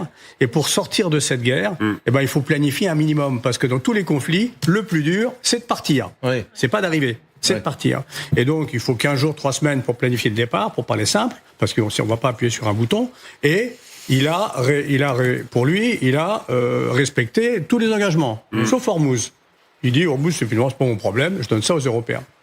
Et puis après, il parle de l'OTAN en disant qu'il allait sortir de l'OTAN, ce qui est complètement illusoire. Et le changement de régime. 3 semaines. Est-ce que 3 semaines pour régler tout ça, comme vous dites, en fait, ils sont en train de se désengager, donc ça va prendre 3 semaines. Est-ce qu'en 3 semaines, il peut y avoir des gains importants? Parce que de l'autre côté, les Iraniens, ils n'ont pas du tout aimé cet élément de langage sur le retour à l'âge de pierre. Et ils ont répondu vertement ce matin. Écoutez. Avec la confiance en Dieu Tout-Puissant, cette guerre se poursuivra jusqu'à votre humiliation, votre déshonneur, vos regrets définitifs et votre capitulation. Après les coups durs et violents que vous avez subis jusqu'à présent, attendez-vous à des actions encore plus écrasantes, plus vastes et plus destructrices de notre part. C'est à ce régime-là qu'il va devoir faire face pendant 3 semaines. Oui, mais ça fait un mois qu'il fait face à ce régime-là et ça fait un mois qu'il patine. Il patine. Pourquoi il s'engage pas sur le détroit d'Ormuz? Pourquoi est-ce qu'il n'y a pas un bateau militaire non iranien qui se prend? Pourquoi il n'y en a pas un? Il y a une armada américaine derrière. Il y a la plus grosse marine du monde qui est là, qui attend. C'est parce que il n'a pas les moyens. Je suis désolé, il patine, il n'a pas du tout atteint ses buts. Est-ce que le régime a changé? La réponse est effectivement et dommage, non. C'est clair. Vous dites non, vous, carrément, vous dites non. Ah bah oui. Ouais, vous dites non. Attendez, je voudrais... Alors après, vous aurez la parole, vous, le réfugié politique iranien, mais il faut qu'on écoute Siavosh Ghazi, le correspondant de Radio France et Radio France Internationale et de France 24 à Téhéran. C'est la seule voix aujourd'hui francophone parmi les journalistes qui est sur place, et c'est très très précieux. Et lui, je crois que on frappe nos ennemis comme jamais on l'a fait. Oui, c'est ce qu'il disait. Il rapportait les propos effectivement du régime. Le régime donc qui a choisi, c'est ce que nous expliquait Siavosh Ghazi ce matin donc sur LCI, le régime choisit de répondre au discours de Donald Trump par les armes. Par les armes. Puisqu'au moment même où il parlait, il y a eu donc une vague de frappes de missiles contre Israël, et ensuite à la fois Israël, mais aussi des bases américaines dans la région, la base de Victoria à Bagdad, des cibles donc américaines à Koweït, à Bahreïn, aux Émirats Arabes Unis, donc des frappes systématiques beaucoup plus puissantes que les jours. Parce que il y a eu le plus grand nombre de missiles lancés depuis le début du conflit, selon les Iraniens, sur Israël, des attaques qui sont coordonnées désormais avec le Hezbollah libanais, avec les Houthis au Yémen, avec les milices chiites irakiennes. Donc, et ce matin, il y a cette déclaration d'un des porte-parole des gardiens de la Révolution qui affirme qui demande aux Israéliens et aux Américains de ne pas perdre leur temps à compter les installations militaires iraniennes qui auraient été touchées, en disant que l'Iran a tellement d'installations souterraines qu'ils vont encore se tromper et donc faire des mauvais calculs et croire que l'Iran n'a pas de moyens de riposter, que les ripostes iraniennes allaient s'intensifier de plus en plus à la fois contre Israël, mais aussi contre les bases américaines dans la région. Donc elle dit, il n'y a jamais eu autant de frappes sur Israël qu'hier. Voilà, ce qui a été confirmé d'ailleurs pour Israël, à part le premier jour de la guerre. Israël dit hier, ça a été le moment le plus intense au niveau des bombardements iraniens sur notre sol, Israël. Voilà. Il dit, la République islamique d'Iran dit, maintenant on est plus malin, on est plus agile, nous menons des actions coordonnées avec le Hezbollah, les Houthis, le Hamas. Voilà, on coordonne nos actions. Voilà, c'est ce qu'ils disent. Et ils disent enfin, cessez de combattre. On en a tellement dans nos villes souterraines que c'est pas la peine de compter ce que vous détruisez. Nous avons de la réserve. Voilà ce que vient de dire ce correspondant sur place. C'est une évidence. La bête n'est pas morte. La bête, elle est toujours vivante, si vous voulez, là. Et que par conséquent, à la fois la capacité de dissimulation pour cacher une partie de sa force de destruction, si vous voulez, là, concernant les villes souterraines. Alors, je regardais un autre chef qui avait dit, on a une centaine, etc. Bon, peu importe le chiffre exact. Il y a un chef qui disait, on a encore une centaine de villes souterraines. Une centaine de villes souterraines, là. Et donc, effectivement, ce qui est la réalité, c'est que le régime, d'ailleurs, ils l'ont ajouté, qu'on est en train de construire ces villes souterraines depuis une trentaine d'années. Avec quoi? Il ajoute, avec l'argent du pétrole, qui est évoqué, révélé ainsi, là. Mais il ne s'agit pas de sous-estimer sa capacité, effectivement, de ce régime-là. Et y compris, juste un dernier élément, concernant le détroit, concernant, effectivement, l'intervention militaire ou pas, est-ce que c'est réaliste ou pas? Oui, je pense que c'est irréaliste. Mais néanmoins, dans un temps de guerre, négocier avec le régime iranien. Qui va négocier? La France, avec des Anglais, avec les pays arabes du Golfe Persique. Ça ne donne aucun résultat, car pour le régime iranien, c'est un atout qu'il faut utiliser à 100%, et que par conséquent, les tentatives effectivement diplomatiques, c'est aussi irréaliste que les tentatives effectivement de militaires, et que par conséquent, il faut chercher la fin du régime. Moi, je suis sûr que Djadi a raison. Il a raison. Bien évidemment, ils ont un trésor, les Iraniens. C'est ce détroit d'Ormuz. Et donc, ils vont pas dire, ah oui, vous voulez qu'on le libère? Bah, d'accord. Alors, on va bien négocier. Mais négocier quoi? Exactement. C'est leur trésor de guerre. C'est d'ailleurs l'évaluation des services de renseignement américains, on a certains échos dans la presse qui pensent en effet que l'Iran se sent aujourd'hui tellement en position de force, en réalité, qu'elle n'a aucun intérêt à négocier. Et on voit bien d'ailleurs que les Iraniens jouent au fur et à mesure leurs cartes comme s'ils déroulaient finalement un jeu qu'ils avaient anticipé à l'avance. C'est-à-dire, là, on voit quand même, en effet, qu'ils ont gardé des missiles, certains probablement parmi les plus sophistiqués, parce qu'on voit quand même qu'ils percent le dôme de fer israélien. On voit que maintenant, ils déclenchent la carte des Houthis au Yémen, qui avait été quand même mise en sommeil depuis le début.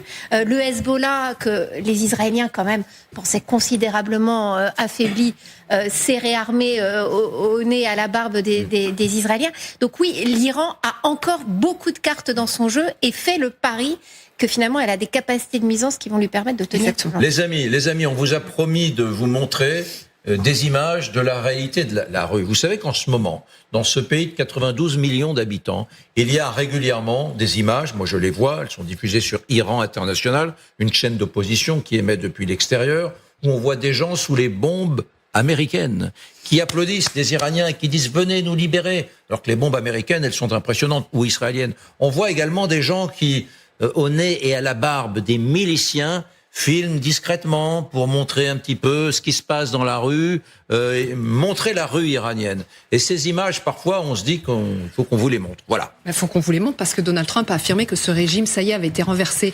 La preuve par l'image, la preuve que non. Puisque regardez, on va y voir des Bassidji. Vous savez, les Bassidji, ce sont les miliciens des gardiens de la Révolution.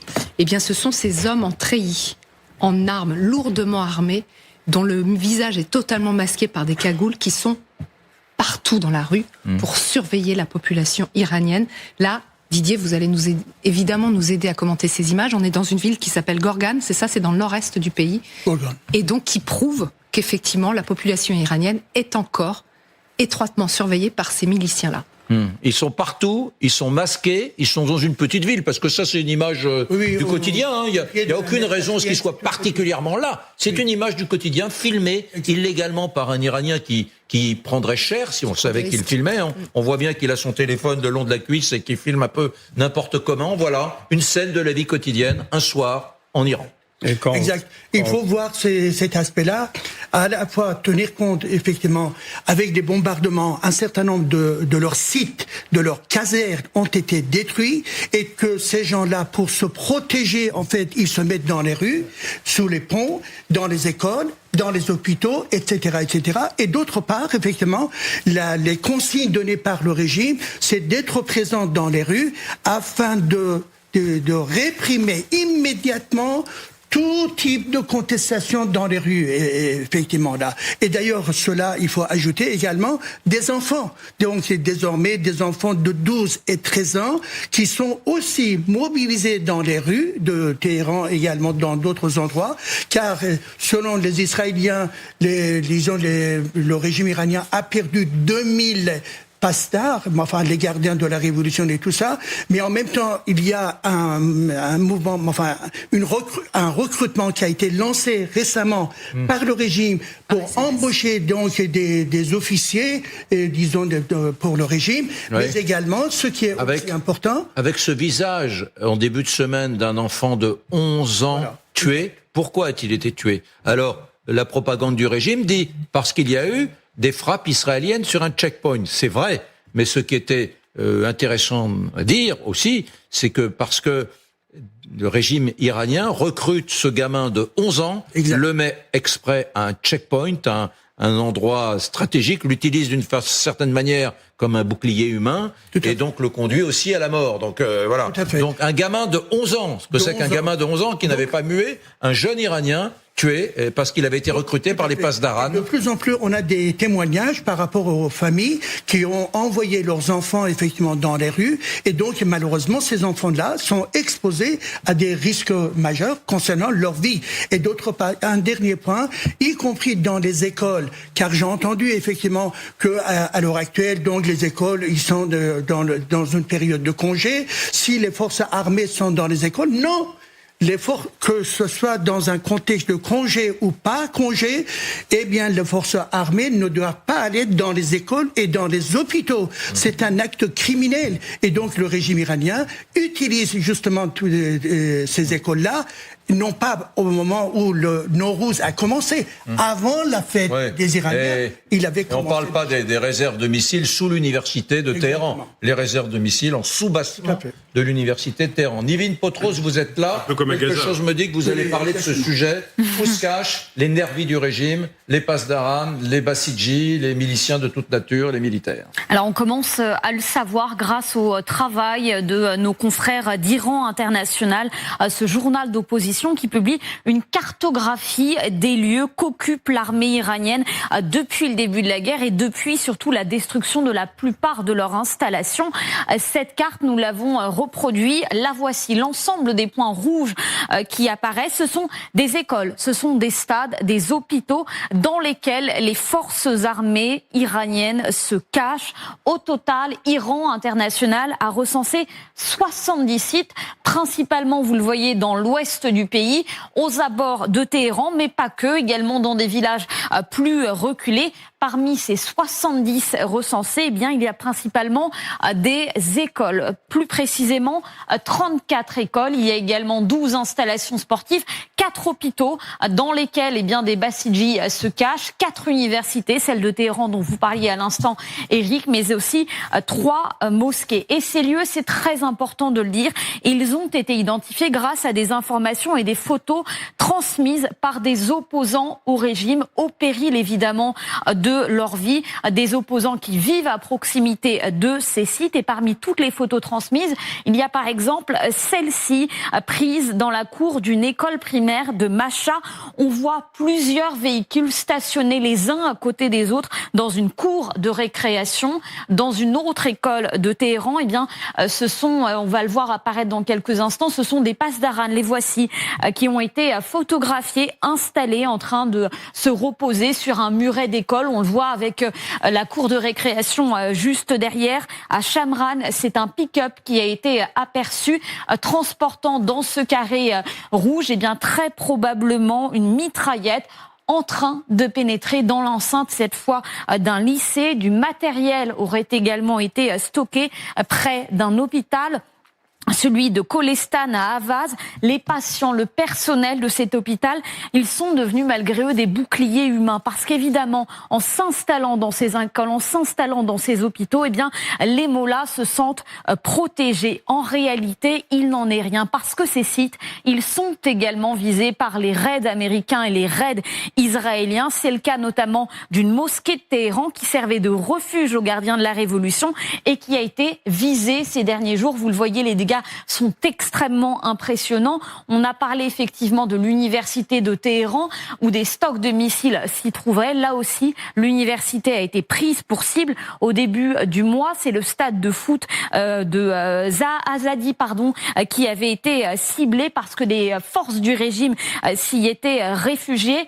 On le voit très clairement, où qu'ils aillent aujourd'hui, eh bien, les gardiens de la Révolution sont pourchassés, leurs sièges sont détruits. Résultat, eh bien, faute de lieu sûr, certains d'entre eux sont obligés de se réfugier sous des abribus. Ils dorment dans leurs voitures, dans des halls d'immeubles ou même sous des tentes, les rendant évidemment très vulnérables et à la merci des frappes israéliennes et américaines. Merci Nivin pour ce papier très analytique. Et c'est bien parce que, voilà, merci Nivin, parce que là on n'est plus sur des propos d'ordre général. Là, on voit ce que c'est. On voit ce que c'est une administration de nature terroriste qui utilise les boucliers humains. On voit ce que c'est concrètement. On a vu les images. Là, le pick-up qui rentre avec la mitraillette dans le lycée, etc. On voit les images. C'est fascinant. Et moi, ça me fait du bien parce que je dois vous dire que la première partie d'émission où on moque Trump, à bon escient, on critique Trump à bon escient. Mais en regard de cela, on voit quand même que derrière ça, il y a des enjeux humains qu'on a tendance à oublier, parce qu'on est là, faut-il libérer le détroit d'Ormuz, voilà, les ministres des Affaires européennes et des Affaires étrangères se réunissent, etc. Bon, tout ça est bien, on est dans le grand brouhaha des à côté de la guerre, mais le quotidien que vivent les 92 millions d'Iraniens, et d'ailleurs le quotidien a peu changé avec la guerre, très honnêtement, parce que ces Pasdaran étaient là pour terroriser les populations depuis 47 ans. Est-ce qu'il n'y a pas la situation économique qui s'est même empirée ? Il y a des pénuries de médicaments visiblement, il y a des pénuries effectivement d'approvisionnement de nourriture, donc et l'inflation jusqu'à 170%. L'inflation. L'inflation. Ouais. Pour certains produits, jusqu'à 170%, ouais. mais également le transport, mais également donc du pain. Tous ces ingrédients-là ont été augmentés d'une manière considérable. Et que la pauvreté dans la région, enfin en Iran, si vous voulez, à cause donc non seulement de la guerre, mais également l'Internet qui est coupé totalement. Et ce qui permettait d'avoir des activités économiques pour une partie de la population. Et aujourd'hui, cela est coupé également. On n'a pas d'image, effectivement, on n'a pas de témoignage, mais c'est un peuple qui vit la guerre au quotidien. Avec ce qu'on a vu et avec ce qui vient d'être dit à l'instant, on ne peut pas dire que le régime iranien n'existe pas. Ouais. Parce que quelle est son émanation ? Son émanation, elle n'est pas très diplomatique, en tout cas ça ne se voit pas. Sa émanation, elle est sécuritaire. Bien sûr. Ouais. Ils tiennent les gens. bien sûr. Et ils continuent à tenir les gens. Oui. S'il était si affaibli que ça, il commencerait à céder. Et le deuxième point, ça peut passer sous les radars. Le mois de mars a été le mois où l'Iran a exporté le plus de pétrole depuis un an. Oui. Oui. Et donc retire évidemment des un revenus. cours très intéressant. Aidé par la Chine. Un cours très intéressant. Aidé par la Chine. Voilà. Et avec la Russie qui se frotte les mains en voyant la... Il y a un papier dans The Economist ce matin, une enquête dans The Economist. Franchement, je vous incite à la lire, où on a vu la une tout à l'heure, qui explique comment la Chine est en train d'aider l'Iran. Et effectivement, elle n'a jamais vendu autant de pétrole. Oui. Incroyable. Absolument. Pour aller dans le même sens, effectivement, le régime iranien vendait jusqu'à 1,5 million par jour de barils par jour, et ça a été augmenté jusqu'à 1,8 million barils par jour. Ouais. Et la recette pétrolière, effectivement, comment c'est payé en monnaie chinoise au régime iranien. Et en contrepartie, qu'est-ce qu'il fait le régime iranien, puisque effectivement il n'a pas l'autorisation pour utiliser ni les dollars ni les yuan, etc. Et donc en contrepartie, le régime iranien achète de la technologie, des produits chinois. Donc en dernière analyse, ça fait du troc. Oui, ça fait du troc. La Chine, on en parle juste. Magali, la détermination du régime iranien, elle s'illustre par ce dernier communiqué que vient de mettre en ligne Ghalibaf, donc le président du Parlement iranien, où il dit qu'il y a 7 millions de volontaires aujourd'hui prêts à prendre les armes pour soutenir le régime et qui emploie un ton extrêmement menaçant vis-à-vis notamment des Américains, et il leur dit: écoutez bien, vous venez nous menacer chez nous, eh bien vous allez rencontrer toute la famille. Voilà ce que dit en ce moment même donc le président du Parlement sur les réseaux sociaux, message directement vraiment adressé à Donald Trump quand il dit vous allez rencontrer toute la famille. C'est aussi la famille, on l'imagine, des proxys iraniens dans le Golfe. Donc et aussi ce qu'il veut dire aussi, et aussi des Iraniens qui sont pas forcément des supports du régime, des suppôts du régime. C'est l'idée, d'ailleurs, c'est l'éternelle question.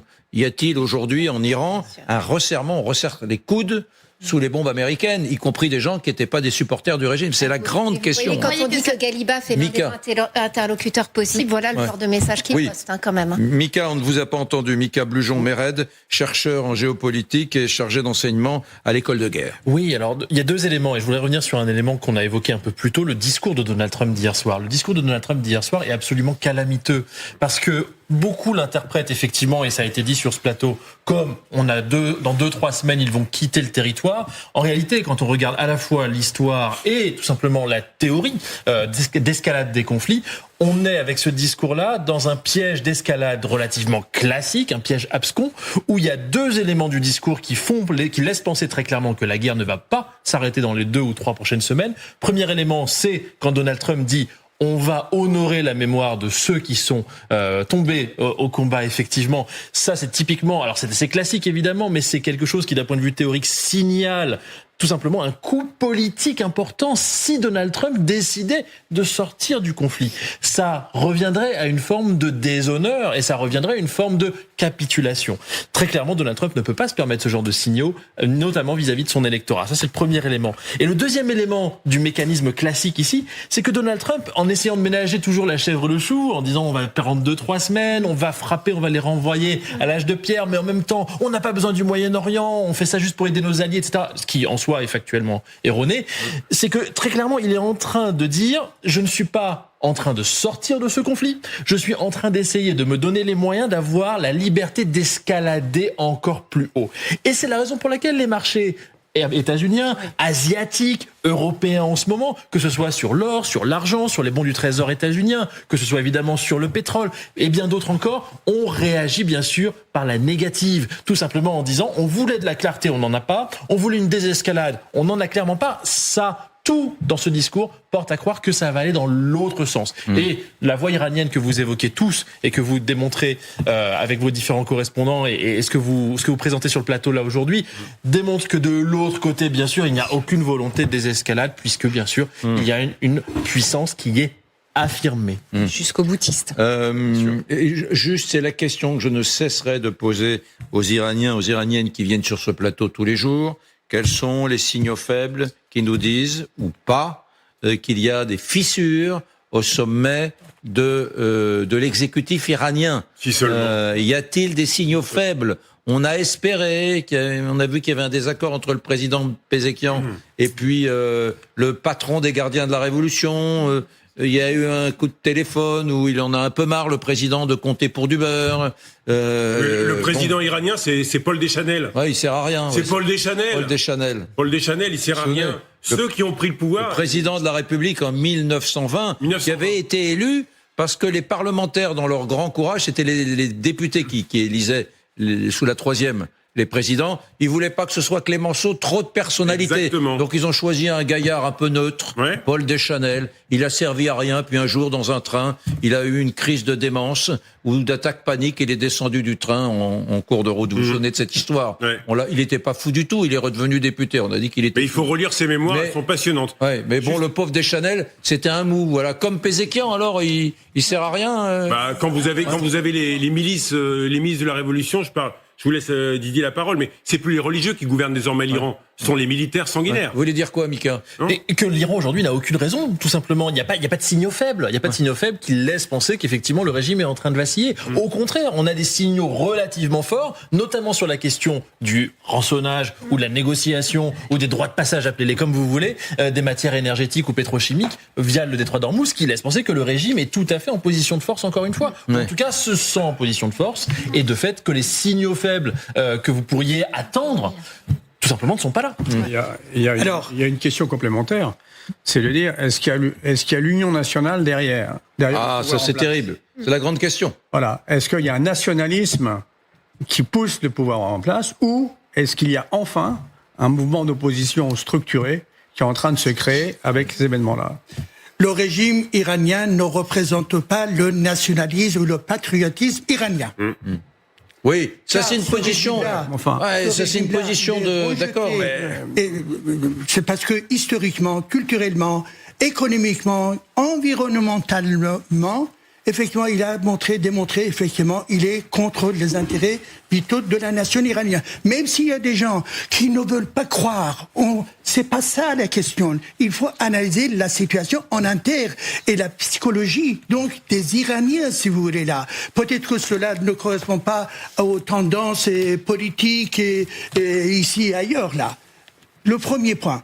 Deuxième point, quand on parle, effectivement, de la possibilité disons, à ce qu'il y ait une réaction de la part d'une partie de la population pour éventuellement défendre le régime et face aux Américains, pour si vous voulez. Pour défendre leur pays. Bon, parce qu'aujourd'hui, ils défendent leur pays. C'est vrai qu'on n'a pas de statistiques. C'est l'union sacrée. C'est vrai que, effectivement, l'union sacrée avec le régime s'est terminée après les massacres de 36 000 personnes. Eh bien, l'union sacrée, ce n'est pas possible. Vous dites 36 000 maintenant, le chiffre a été documenté. Ça a été augmenté. Ouais. Ça a été augmenté. Si vous voulez, le chiffre, ça a été évoqué par justement Iran International, 30 000. Ouais. Il y a au démarrage. Et après, ça a été monté à 36 000. Et aujourd'hui, on parle entre 40 45 000. Les massacres du 8-9 janvier. Très Exactement. Bien. Bon. Maintenant, répondez concrètement. Y a-t-il là, ces 48 dernières heures, ces 72 dernières heures, cette semaine, y a-t-il des signes de fissure. Soyez bref. Oui, lesquels? Oui. Exemple, un seul exemple. Et, dans le pouvoir, il y avait donc le père, c'est-à-dire Khomeini, et également son fils. Ok. On entend aujourd'hui que quelqu'un qui s'appelle Hejazi, qui est un grand mollah, qui était du côté effectivement du père et qui n'était pas d'accord avec effectivement la désignation de son fils comme successeur, il est attaqué par les pastorans car il pense qu'effectivement ce type-là c'est un obstacle par rapport à la reprise du pouvoir direct, si vous voulez, et que par conséquent c'est un autre exemple pour montrer effectivement l'ascension d'une manière monopolistique donc de gardien de la République. Mais bon, ça ne me semble pas. C'est pas une révolution de palais, ça. L'émission file. Il reste il faut qu'on parle de la Chine. Le débat qu'on vous avait promis. Est-ce que la Chine va être la grande gagnante de ce conflit au Moyen-Orient? Il y a la une de Vie économiste qui a retenu notre attention aujourd'hui. Regardez-la avec ce dessin extrêmement signifiant. Et il y a ce texte, c'est-à-dire que Donald Trump était au premier plan, il devient flou, et c'est Xi Jinping qui émerge avec cette phrase « N'interrompez jamais votre ennemi quand il commet une erreur ». Donald Trump commet une erreur. Redites-moi la phrase « N'interrompez jamais ». Votre ennemi quand il commet une erreur. Donald Trump. C'est simplement une maxime napoléonienne. C'est exceptionnel. Juste une maxime napoléonienne. C'est une maxime napoléonienne, ça? Napoléonien. C'est pas que du Sun Tzu, si vous voulez. Et c'est Donald Trump qui est en train de la commettre, cette erreur. Isabelle. Oui, il y a un papier très intéressant, une interview très intéressante dans le Grand Continent d'un économiste italien qui s'appelle Federico Fubini et qui dit, au fond, le privilège dollar, cette monnaie très forte qui lui permet d'acheter tout, au fond, directement, et qui est la monnaie de réserve, ça marche aussi à partir du moment où vous apportez le soutien à vos alliés, que vous êtes capable de les défendre. Or, les États-Unis montrent aujourd'hui qu'en fait, pas tellement, en fait. Et le deuxième truc, c'est que vous êtes capable d'organiser la circulation des marchandises. Or, c'est lui qui a organisé le chaos. Donc, il dit, pour ces deux questions-là, en fait, le dollar va décrocher. Et qui est-ce qui va raccrocher les wagons, devenir peut-être demain, en tout cas cette monnaie réserve, ce sera l'yuan. Et c'est quand même vraiment un retournement de l'histoire. C'est-à-dire qu'on a aujourd'hui un président américain qui est en train de faire la courte échelle à son pire ennemi. Vous avez la Chine qui, d'une main, vend des armes, vend des informations satellitaires à l'Iran, de l'autre, et le diplomate en chef via le Pakistan. Vous avez, au fond, la Chine qui aujourd'hui, comme vous le savez beaucoup mieux que moi, cher, Mika, qui tient tous les minerais rares et qui tient quoi? Notamment le tungstène. Le tungstène, c'est nécessaire, incroyablement nécessaire pour faire des armes. 80% en fait des réserves de tungstène, c'est la Chine. Et qu'est-ce qui se passe là aujourd'hui? Il y a plus de capacité de transformation, de transformation et de raffinage. Et aujourd'hui, il n'y a plus d'armement, en fait, il n'y a plus de munitions, ils sont en train de tout cramer. Ils savent même pas s'ils ont assez de tungstène, les Américains, pour continuer à faire de l'armement. Donc là, voilà, bravo Trump, incroyable réussite, formidable. Et je finis juste, l'électrification, on y va tous. Parce qu'on a tous vu qu'on était dépendant du pétrole. Qui est-ce qui est le leader sur les BYD, les Chinois. Oui. Juste une chose, la part de yuan dans les transactions internationales, en général, c'est le dollar qui est archi-dominant. Toutes les transactions internationales d'entreprises entre entreprises, de gré à gré, c'est le dollar. Bon. On s'est dit, avec la guerre en Ukraine, le yuan a un peu augmenté, mais pas beaucoup sa part de marché. Il devient plus important, le yuan, dans les transactions internationales? Je pense qu'on va voir ce genre d'effet sur le mois d'avril, sur le mois de mai progressivement, notamment sur le secteur de l'énergie et de la pétrochimie. Mais ici, je voudrais qu'on évite d'être trop définitif. C'est-à-dire que l'Europe en tant que marché, l'Europe en tant que puissance industrielle, l'Europe a la possibilité de faire jeu égal avec la Chine, en tout cas sur le court et le moyen terme. Sur un élément qui est fondamental ici, pour beaucoup d'acteurs industriels, pour beaucoup de pays, du Sud global ou pas d'ailleurs, l'Europe reste un îlot de stabilité et reste surtout un îlot de prévisibilité. L'enjeu qui est posé à la Chine aujourd'hui, c'est que la Chine n'est pas capable à l'instant T de donner suffisamment de gages à suffisamment d'investisseurs à l'échelon mondial pour être un pôle de stabilité suffisant pour devenir une monnaie de référence. En tout cas, le pays qui contrôle la monnaie de référence. Donc fondamentalement, ce qu'on est en train d'observer dans la littérature économique sur le sujet, c'est plutôt un scénario où on aurait une émergence d'un panier de monnaies dominantes, mais pas le yuan tout seul, hégémonique, comme le dollar américain a pu l'être. Compris. Mais je pense qu'aujourd'hui, en effet, les Chinois et Xi Jinping se frottent les mains de voir aussi au-delà de la question économique. Mais en effet, les Américains, épuisé complètement leur stock d'armement. Ça fait 10-15 ans qu'on nous explique qu'il va y avoir un pivot vers l'Asie de la politique américaine parce que la grande menace, justement, c'est la Chine, c'est l'Indo-Pacifique.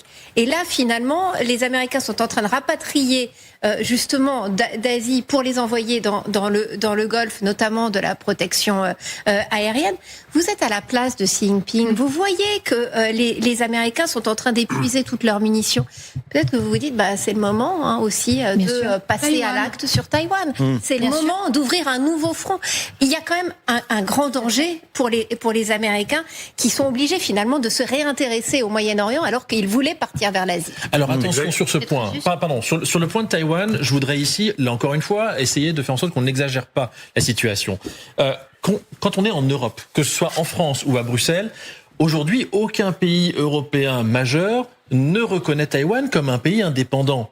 C'est-à-dire que la France aujourd'hui, par exemple, reconnaît la Chine et Taïwan comme un pays unique. Et de fait, si la Chine et Taïwan devaient avoir une forme de réunification, si vous voulez, de fait, ce n'est pas quelque chose sur lequel aujourd'hui on a une base légale fondamentalement pour agir. Ouais, mais c'est ce qui se pose, c'est une prise par la force qu'avait condamné Joe Biden, a dit si vous faites ça, nous on intervient. On a deux sujets ici. Évidemment, Biden n'est plus au pouvoir, donc évidemment on peut pas présumer de ce que va faire Donald Trump sur les 3 prochaines années. Il y a 2 éléments ici qu'il faut signaler. Premier élément, un signal faible très intéressant de certains membres du Comintern, donc en fait bref à Taïwan, qui sont en train de dire peut-être qu'il faudrait justement avoir des relations beaucoup plus apaisées, qu'il faudrait arriver à une forme d'entente, de paix économique. On voit le retour de tout le mécanisme et de tous les concepts autour du un pays, 2 systèmes, voire un pays, 3 systèmes, qui permettrait à Taïwan d'avoir son existence propre. Si vous voulez, tout ça, ce sont des signaux faibles qu'on voit actuellement avec notamment des leaders du KMT qui vont se rendre justement à Pékin.